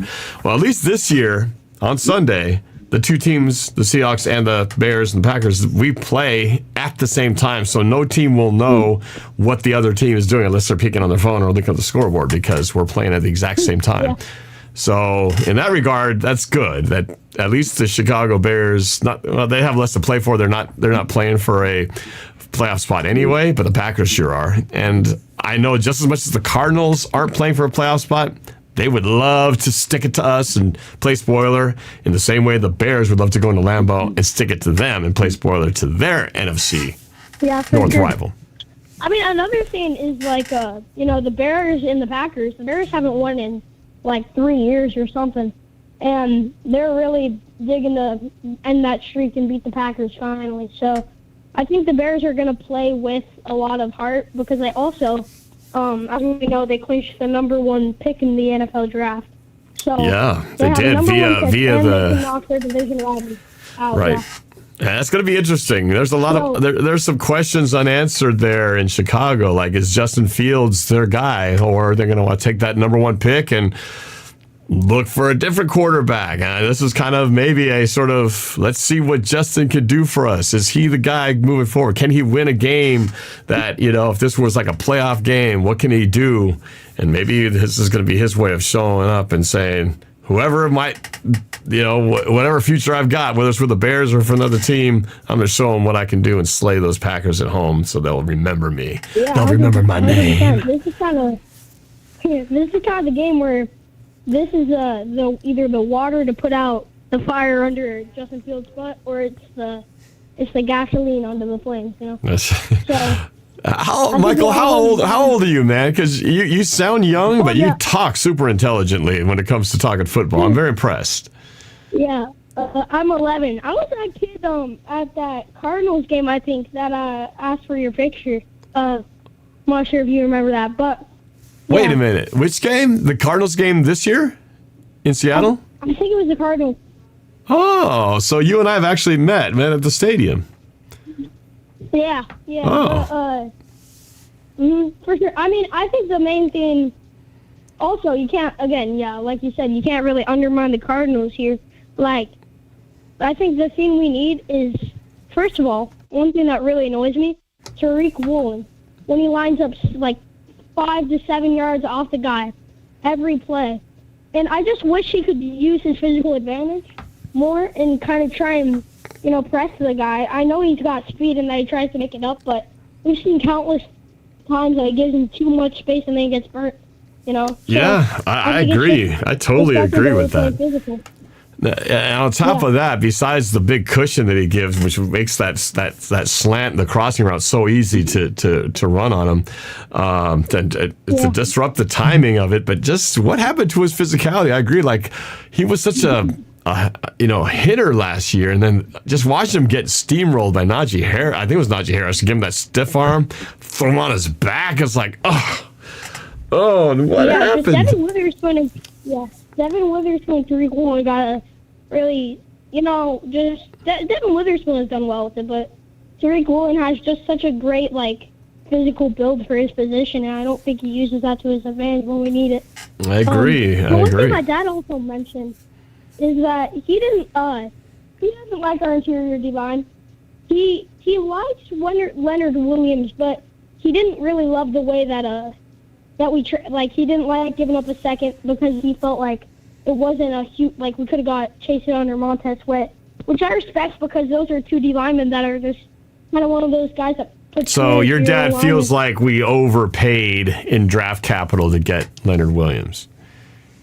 A little bit, yeah. He also thinks that we need to get some big, 300-pound D linemen because he thinks that we have a lot of undersized guys on our front seven, which I can understand. No, that's true. But you can't always compare it to the 2013 Legion of Boom. Because that year, you got Red Bryant, you got Bruce Irvin, you got Bobby Wagner and KJ Wright in its prime. It was just a different team. But here's kind of the time where you got to take advantage of this young squad and rookies like JSN and Devin Witherspoon and give them that playoff feeling. So you got to take care of business in Arizona and just hope that the Bears will, play with all the heart that they have. I agree. And I said this earlier, and I'll say it again for this game anyway, that I feel like Pete's got to be more aggressive. He's got to just not do the old play it conservative and punt the ball at 4th and 1 at the 50-yard line. I think if you got 4th and 1, you just got to go for it. On and on. Yeah, it's really annoying. It's kind of annoying when Pete Carroll will do his wide receiver screen on 3rd and 18 and do his, it's just terrible. Because the other thing, too, is just you got to have more trust in your offense and take advantage of guys like Kenneth Walker. We see every game at least twice Kenneth Walker be 5 or 10 yards behind the line of scrimmage and make it back to the line of scrimmage or farther. Yeah. And, that doesn't mean you have to, run it up the middle with him all the time. But, last Steelers game, we saw them effectively run the ball with Kenneth Walker. And they, instead of going more towards that, they went away from it. And the Steelers, they pushed their run game forward and ran it down their throats, which is probably what led them to win the game fully. Oh, yeah, no, for sure. And that's exactly what the Cardinals did to beat the Eagles last week. They ran the ball for just tons, ate the clock up, and ultimately won the game. But they ran 200-something yards to Eagles, only running at 90 for the game. So we've got to have that sort of flipped script. Like I said before, I want to see 25-plus carries and 125-plus yards. I feel like we do that, we'll win this game. But if we're Kenneth Walker only had 10, 11 carries, but he had a 5.3 average. So we just got to keep feeding him the rock. And again, we got to be more aggressive so we can have more touches. The problem is when we don't keep the drives alive, there just aren't enough offensive opportunities. And that's what we've been missing because we keep, for sure. not and one getting thing I also want to touch on, DK Metcalf. If there's a one-on-one, coverage, I don't care who is guarding them. I don't care if Buda Baker is playing man-on-man. You're throwing that DK Metcalf. You don't let that slip. Yeah, you notice how effective DK has been, in these last 2-minute drives, and he's been the guy who gets open and gets 20 yards here, 15 yards here, 18 yards here. They just need to do that through the whole game, just get him the football and just let him use that big frame and, make it happen because he's been outstanding in those situations. Yeah, I was at that Eagles game and Drew Lock just floated it up 40 yards and on double coverage, DK Metcalf came down with that. So have more faith in him, And then you got 2 other guys, Tyler Lockett, you see him get open constantly in this on these slants and outs and corners, and he's just that agile guy. JSN can do all of the above. He's fast. And How did JSN only get 2 targets last week? One of them being a touchdown. He had 2 targets the whole game. Didn't make sense, So yes, but yeah, the keys to win that game are run it down, like give Kenneth Walker 20+ carries, throw it to Metcalf 1-on-1, protect play physical. Yeah, So I'm with you, man. Like I said, you're very intelligent, man. Your dad obviously knows the game, and he's passing it along to you. So I'm very impressed. So we'll have to talk again next time because, man, you've got a wealth of knowledge for a kid who's only 11 years old. You know the game quite well. So it's been a pleasure hearing your points of view on this. All right, thank you. All right, man. Thank you, Michael. Appreciate your call, and go Hawks. Oh, man, it's good stuff. There's so many smart people out in this world. Let me get a couple more here before we wrap things up. 8:15. Been going strong for a little bit here. Nicholas Hardy from the 208. Hey, how's it going, Norb? Not bad, man. How are you? Where are you from? I'm from Idaho. We've talked before. Oh, Idaho. Yes. Okay. Gotcha, Nicholas. Yeah. Gotcha. Thanks for jolting my memory, which tends to fade every once in a while. What's your feeling, man? Here we are. Last week of the season. This football season, end of the regular season is upon us. I don't know where the season went, but quickly. Right? But what do you think? Are we done on Sunday, or are we going to keep going? I'm on. I know we play phenomenally well in Arizona. I think we've only lost against the Cardinals there once, and that was back in 2020, that ugly game where we were up by 17 and Kyler Murray came back and beat us, and the COVID year. But I feel like we'll actually do pretty well. I know Tyler Lockett always plays lights out in Arizona. That's his home away from home. He's always racking in over 100 yards. So I'm seeing a good win come this Sunday, honestly, but I don't. And then I'm so torn on the playoffs. I want the Seahawks to go to the playoffs. I'm a diehard fan, but they'll lose. I mean, they'll most likely play Detroit, and Detroit's going to be so much better than the first time we played them, I'm sure. And yeah, it's just one and done in the playoffs, and I don't know, man. I'm torn on that. Or do we just end on a high note with a win and then just look forward to the off season and see what happens? But no, man, I got to disagree with you there. I think if there's any chance to be in the playoffs, you might be looking at going, it's David Goliath here.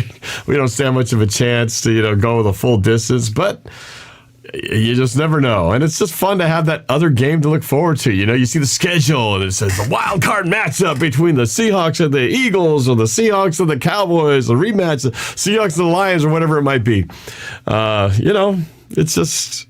It's fun. Yeah, we did luck out. We lucked out against the Lions, I would say, but we should have beaten the Cowboys. We did beat the Eagles.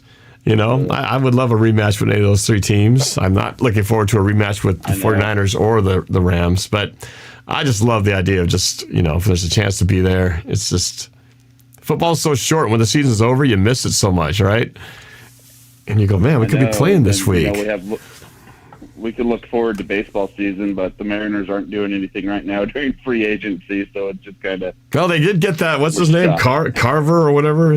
They picked up some slugger from the Rangers. /DH. Yeah. But I know it's been a very disappointing baseball season. Yeah, and I'm curious what the future holds for the Seahawks as well. I mean, Pete Carroll, I love Pete Carroll. He's so successful, and but when you look back, we've only won 2 playoff games since our Super Bowl loss, in 2016, and against the Eagles in 2019. We should have had more, obviously, and then we were one and done in 2020. Didn't make it 21 and 22. One and done. One and done. Frustrating one against the Cowboys, where we just ran the ball 1 yard per carry the whole game, and we didn't let Russ cook. That was in 2018 against the Cowboys. And last year was frustrating as well against the Niners again, when we had the lead going into halftime, obviously, but. And then, like I said, I know we I know that you touched base with it on the last caller, but I do feel like we gave up the second-round pick was a little too high, considering the 49ers got, Chase Young for a third-round pick? Like, why didn't we get Chase Young? Right, I know. That would have been nice, huh? Of course, Exactly. I'm sure he's looking at, if he's Chase Young is looking, which team gives me the best chance of winning a ring? He does have a say in the matter, right? We forget that these players don't just, it's not just a one-sided thing like, we want you. Come here. It's like, I have a say in this. I may not want to play for you. I might want to play for somebody else. So, we got to give him a reason to want to come here, too. But I know Jason Williams. I think he's been pretty good. But, we need help around him. I like Leonard Williams. Leonard Williams. I mean, I knew what you meant. I feel like he's done really well. I don't know if he was worth a second-round pick. That was kind of a high thing. And now because we did invest a second-round pick, you feel like you got to extend him long-term. Otherwise, what was that for? What was giving up all that just to see him go and, play half a season? I mean, I know, and he didn't really give our defense the spark I was hoping for. Like, our run defense is just so atrocious, and last week it showed. Yeah, I know. Full on. So very demoralizing. And then reading comments on, the sports boards and Facebook, like, well, maybe if Adams would have played, they would have done better. And I was like, no, Adams is really bad. He, has a missed tackle rate of, 25% or something like that. So, on 4 tackles, he misses 1 every time. It's just crazy. It's just, it's one of those weird things. He played so well in that 1 year, the first year we had him. And then after that, it's just been a whole lot of nothing. I know. He's lost a step because of injuries, and then now every time you put him on the line to, blitz the quarterback, the teams just adjust for it. He doesn't get there, I know. And then he's a liability in coverage. I mean, I think Pete Carroll's never wanted to fully throw a guy under the bus, and I think he always kept talking about, Jamal's trying to get back. It's just that knee thing. I just think they just, that's all to save face. But I think they knew that they just needed to shut him down. Him, D. Eskridge, and Frank Clark. Talk about an unceremonious return. Man. Frank Clark came back, and he didn't do anything for 2-3 games. They finally just shut him down, too. And it's like, well, the nostalgic period is definitely over. Because it was the 49ers game, right? We were all there Thanksgiving night. He had that kickoff return or the punt return. I was like, oh, yes, this is the D. Eskridge we've been looking for 2 straight years. And then he didn't play again. And that was it. He was... I know, and I'm like, I think he was a second-round pick, wasn't he, or a third? I think second. Yeah, it was just the injury bug. I remember he got knocked out of that first game of the year, and then we didn't see him again for weeks. It's like, what happened to him? And it was one hit, he got knocked out of the season, and then he's never really been able to come back. It's unfortunate because they did kind of put a lot into it. His first injury, and he was out forever.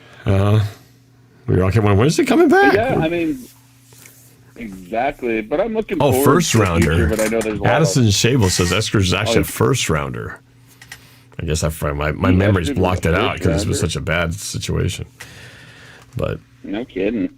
But I'm looking forward to, I want to make the playoffs, and I definitely want to win a game. I mean, if we play the Eagles, that'd be awesome because we never lose to the Eagles. I mean, that means nothing, obviously. It's just a nice, cliche for us, but I'm looking forward to the future too, to see, maybe we get another quarterback. I mean, I know everyone wants to draft Michael Penix Jr. now, and I would love that. That would be amazing. I know. Unfortunately, the better he keeps doing, and if he's able to actually pull off the championship, his stock is just going up and up, and all of a sudden the whole NFL world's going, maybe this guy out of Seattle is not too bad. Easily. So, he's not going to, realistically not going to be around by the time we get to drafted. So, Yeah, I mean, it would be nice. But I know we have some cap issues to deal with next year as well. Like Jamal Adams, that's a huge cap casualty. And I don't think anyone will take him in a trade. We'd have to trade him and a whole bunch of picks just to get out of his contract. And I know Tyler Lockett's kind of had a down year, and he doesn't have necessarily a team-friendly deal moving forward, but he's the heart and soul, I think, of the receiver corps for sure. Yeah. But since we drafted so many other receivers, I mean, it's hard to feed Lockett now, I feel. And there's been a few times when Lockett's like always been like the sure-handed guy. There's a couple like, oh, he dropped that one. You know, I think about the Cowboys game. He makes that catch. We win that game. Yeah, that would have totally won the game for us, or made it a lot more interesting moving down the stretch. I think we would have won it.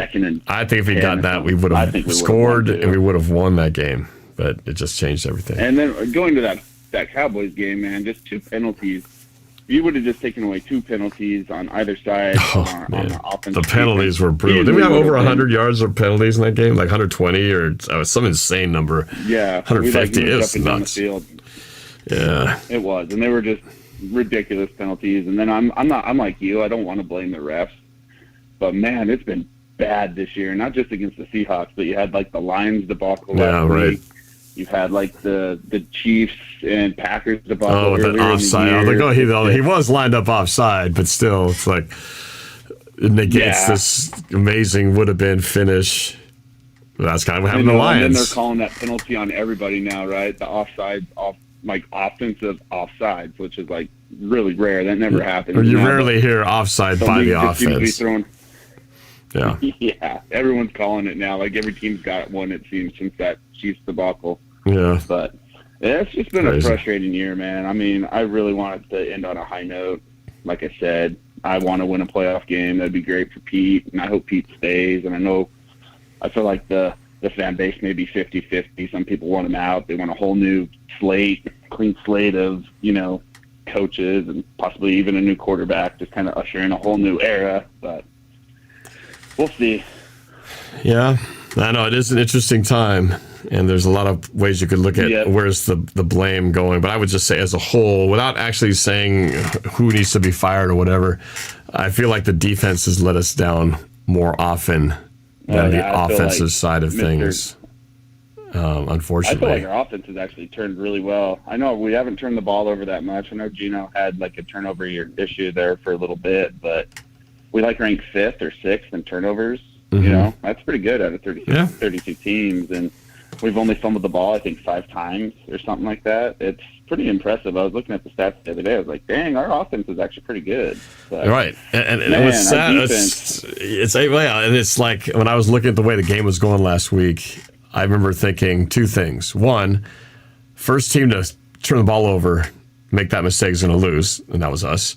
The second part was our offense almost has to be perfect in order to keep up with how badly our defense plays. Like the offense can't make any mistakes. Mm-hmm. They got to like score a touchdown every single time. They can't not be stopped. They can't have a 3 and out because once you do that, the defense is going to let you down. And, it feels like the margin is that small that the defense can't win you the games. It's going to have to come down to the offense winning the games because the defense isn't going to keep it. I mean, Tyreek Woolen's had a huge sophomore slump. Yeah. Jamal Adams didn't show up at all this year, and he doesn't even know how to tackle. He doesn't wrap guys up. That's so frustrating. But that seems contagious because it seems like a bunch of guys. Even Quandre Diggs, man, he's had kind of an off year too. I love the guy, all his off-season leadership and trying to recruit guys to come here. But man, on the field, there was some bad plays out there, and I don't know. Maybe it's just one of those things when the whole defense isn't together, everybody starts playing off or not just doing their job. But yeah, I think Rick Woolen needs to change his name back to Tariq. Because ever since he changed it to Reek, he's kind of reeked. I don't know what happened, but ever since he changed that name, man, he did better when he was in his previous. I know, he's like, remember when we had Trey Flowers out there? That's what he reminds me of right now. This tall, lengthy, fast guy that can't do anything. Yeah, I remember Trey Flowers too had a good first year, and then it was like something happened, and then after that, it was just like off. So, yeah, I know. And I'm worried about what I'm worried about with this Cardinals game. Not to take up too much more of your time, is just Kyler Murray. Once he breaks contain, man, he's dangerous. We all know. We've seen it now for 5-6 years. So it's crazy.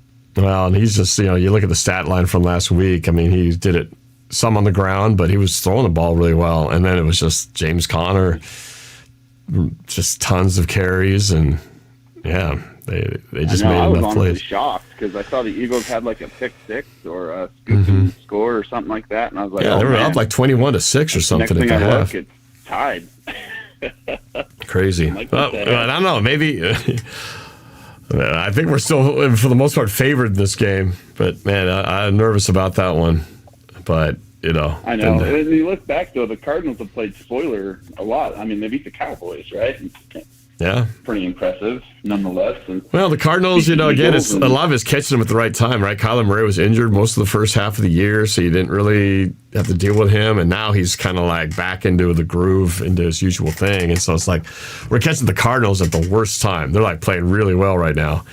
And, you know, I wish we could have played the 49ers. Like, I wish our 2 games could have happened during that 3-game stretch when they had all these guys missing, when Debo was out and Williams was out and CMC was injured, right? I mean, if that had happened, who knows? Maybe we would have swept the Niners. But so much of this is there's a little bit of injury, bad luck, and timing when you catch the other team at a time when they're either banged up or when they're hot. And we've caught a few teams that they're just starting to get hot. About the 49ers, it doesn't feel like the 49ers don't feel like they do anything special. They have a couple of explosive plays. I know that's kind of how they beat us. Both games was, you know, Debo Samuel or the other guy. Like Christian McCaffrey, man. It starts with him. He's the engine of that thing. And just like, again, it was like, that's what Najee Harris looks like. And I'm afraid what James Conner is going to be doing. You know, that they just keep feeding him the rock and just watch him plow guys down. Because that's been happening way too much. In Seattle, I mean, I don't know. We just play too conservative with it. We don't sell out on the run. We just always have a safety drop way too deep. Or if we creep the safety up, they change the play, and they just know they can burn us in coverage. That's what it seemed like all last week. I'm like, come on, guys. I know, like, exactly. If they weren't just churning us down with the run, they were making clutch plays, just enough, big enough plays in the air when they had to.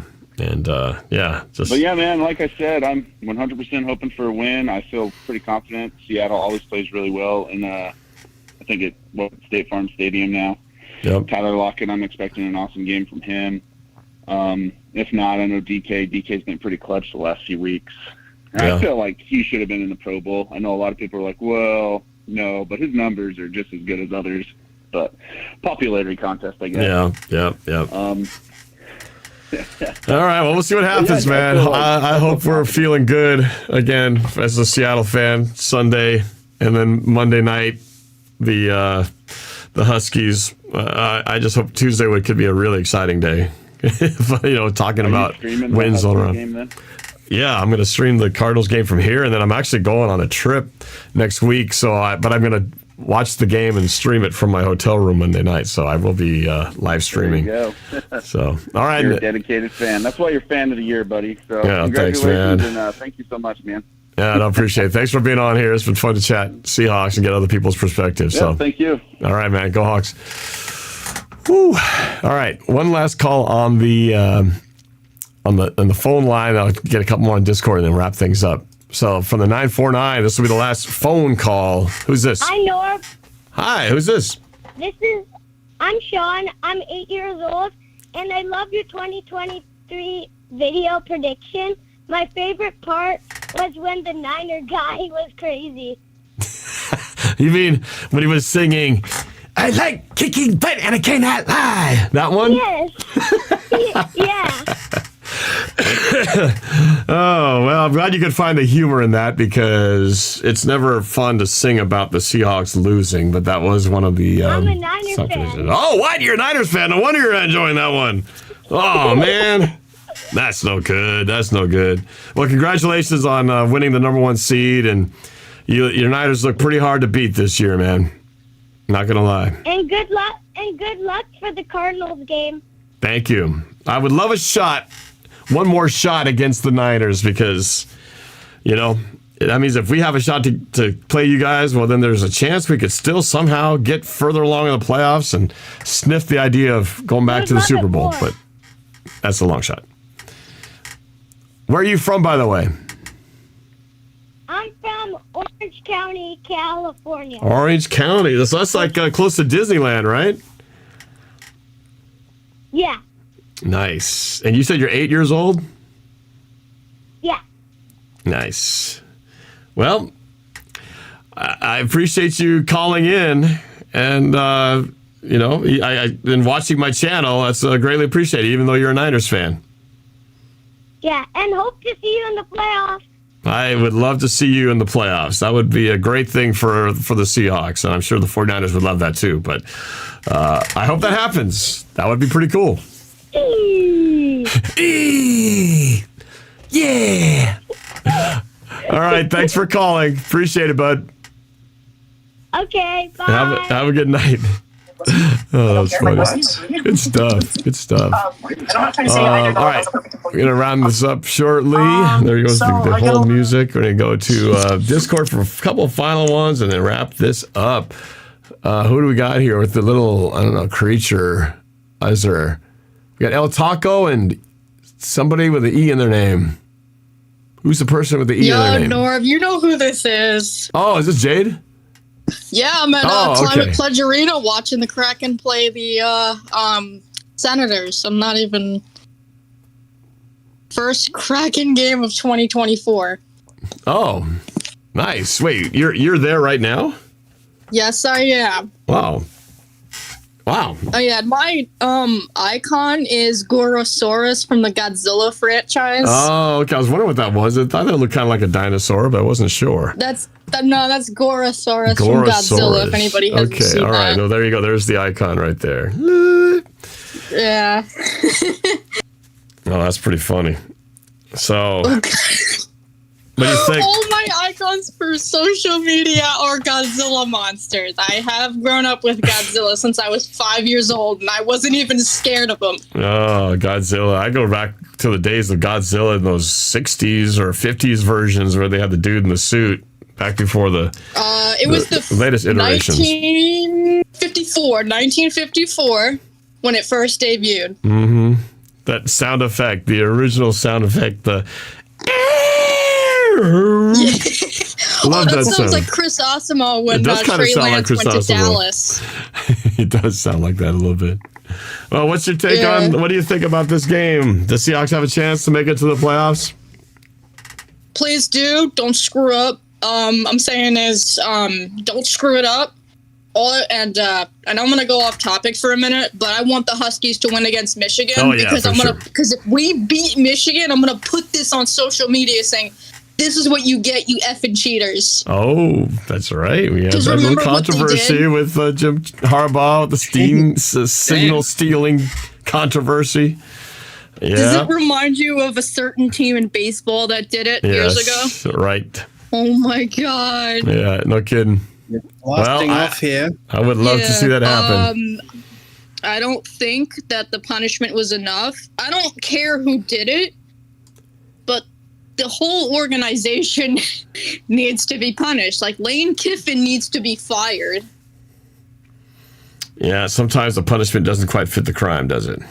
No, it doesn't. And I just think that expedite the process, and they're still being investigated because the last stream we were on, I was talking to some people and they said that they're still being investigated. And I'm going to be honest, Alabama should have won that game. They had their shot, that's for sure. And then they screwed it up. They even missed a field goal. I know. If I'm correct. I think they had some special teams mess ups. I'm just hoping, because I'm very happy. And second, happy birthday to Dubs the Husky, which is the mascot for the what's his name again? Harry. It's Harry. D-U-B. I thought it was Harry the Husky, the dude in the suit, right? You know how, like, we have two mascots? We have Blitz, and then we have Tama, the one that runs out. Yeah, we have Blitz and we have Boom. Out. Oh, Tama, Yeah, we have Boom. Yeah, we have Tama. So, like, you're talking about the dog, the actual dog. Yeah, the guy in the suit and then the actual animal. Okay. Today. Oh, okay, gotcha. Yeah. So, as a handler for Dubs, I used to, as a former student, go Dogs, happy birthday to Dubs. I'm very happy that they made it this far. Mm-hmm. And I'm just like, this is it. And I'm hoping that we can get a playoff spot because, when we won the championship against Texas or whatever their name is, my house literally went crazy. It was like the Seahawks versus the 49ers in overtime. Oh, that was a super thrilling victory. Anytime it comes down to literally the last second, Myers, you know your not heart's going to mess skip this a few up. beats. Do not turn into Blair Walsh. And then someone was telling me you got to do a collab with NorbCam. You got to do it like. I'm like, as long as it involves me punching Chris Osimo in the face, like I just want to be like right behind him. Just be like, that parent that's the parent that finds out their child's bullying a kid, and they just stand there and watch it. And when they go to walk, the parent's there. But I just want to for him to just, I want to go like horror movie style, put my hand on his shoulder and be like, hey, what's up? And then boom, I punch him. Well, maybe if by some miracle we get a rematch with the 49ers in the postseason, that opportunity my could friends are present all itself. pressuring me on it. Like, I'm literally eating a burger right now at the Kraken game, and this game is sick. All right, what's the score? Food Who's is good winning? over here. Who's winning? Kraken. Yanni Gore just scored a goal. Nice. Okay. Yeah, we're doing good. Just don't mess this up. We got one more period to go. Okay. All right. That'd be good. So Won that Winter screw this Classic. I up. did Come watch on, some of that Kraken. Winter Classic game over at T-Mobile Park, which is cool to watch them get that shutout win. Oh, I went to that. It's actually 3-0 right now, and let's just say we got one more period. Second period just ended. It's 3-0. Well, the Kraken started slow this year, but they're starting to kind of heat up a little bit, which is good. Which is good. I'm freaking out. All right. Joey Decord's 100%, by the way, on saves in that game. I know. It was crazy. It was like, 30 shots on goal or something? Not a single puck got through. It was amazing. That's the perks of being a Boston Bruin. So. Oh, I don't like that. Oh, God, not Boston. They got him from Boston. Oh, yeah, they got Morgan Geeky on there, and I was so pissed. I mean, Geeky's really good. I love Geeky, though. And Chicago took another one of our guys. They took Carson Soucy, and I was like, no. I mean, he hasn't done anything for the Blackhawks. All it's just been is Connor Bedard, which I'm excited to see him in the All-Star game, though. Excited to see him in the All-Star. Oh, yeah, that'd be fun. I think Connor can win the Calder. I think he can win the Calder this year. Yeah, I don't know if Norb knows this, but about the whole Lane Kiffin situation. Not really. About that, yeah. What is that? My friend went to Ole Miss, and then he transferred out because he didn't like Kiffin, but I'm going to keep racist and race out of it. There's a kid that I can't play the audio because I could play the clean version of it because my friend managed to censor it for... Oh, it's okay. Just give me the highlight version of it in your description. It's basically about mental health, and I've explained it with Landon Boss. Probably, because I showed them the clip, and it was absolutely. They think he should be fired because he's been in a lot of hot water. He cheated on his first wife. He's very racist. Like when it comes to mental health rates, like. Because this kid's under a lot of depression. His name is DeSanto Roland, and I guess somebody in his family's not doing too good, like in health. I can't say what he said. It has a lot of swearing.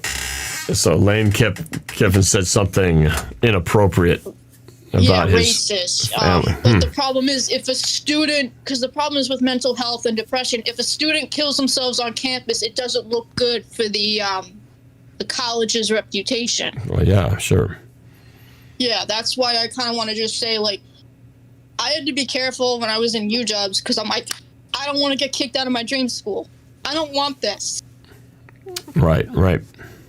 Yeah, so I think he should be fired. If you want, I can send you the audio through via Discord because I'm going to tell you something right now. It'll make you say, do you kiss your mother with that mouth? Yeah, I'm gonna look. I'm sure I can find it all over social media. So you can find I'm out gonna check it out. information about him. There's like a whole. I've looked up some stuff about him.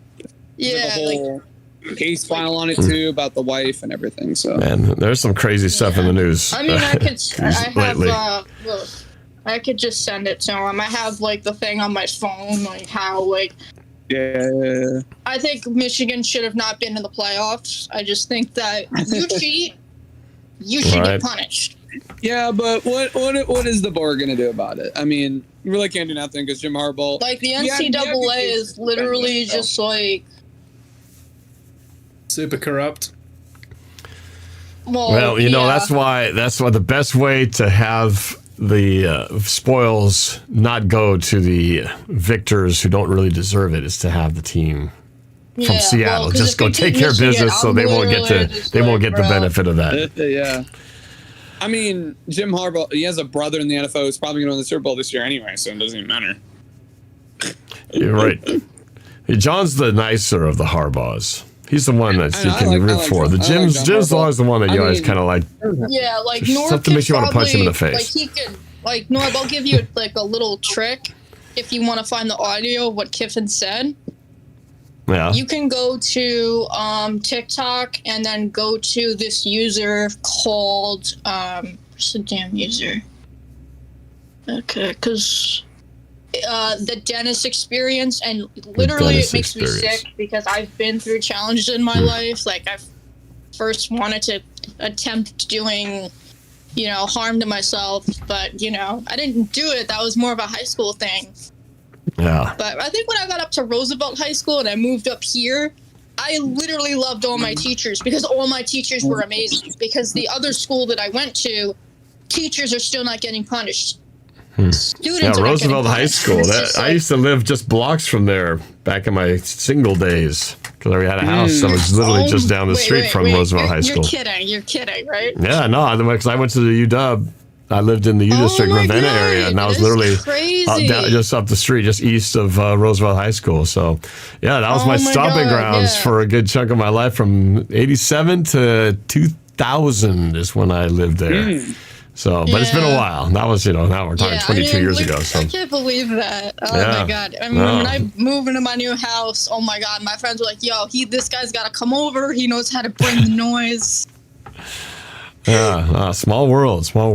Yeah, But hey, I gotta get going here, so I'm gonna wrap things up. But thanks for sharing on here. We'll, gonna talk next week after all the games are done, and we'll see where all the teams out of Seattle end up Sunday night, and then of course Monday night. I'm hoping that we're still talking about football, a championship, and then hopefully playoffs for the Seahawks by Tuesday. So fingers crossed. We'll see how it goes. But thank you guys for being on here. All right. Thank you guys. That was a fun night. I appreciate you guys who were on the chat. I was so busy talking with folks, I didn't get a chance to really address the questions in the super chat, but hope you guys can rewatch it and get into those comments here. But, I got more videos I'm going to put out here in preparation for the Seahawks Cardinals matchup.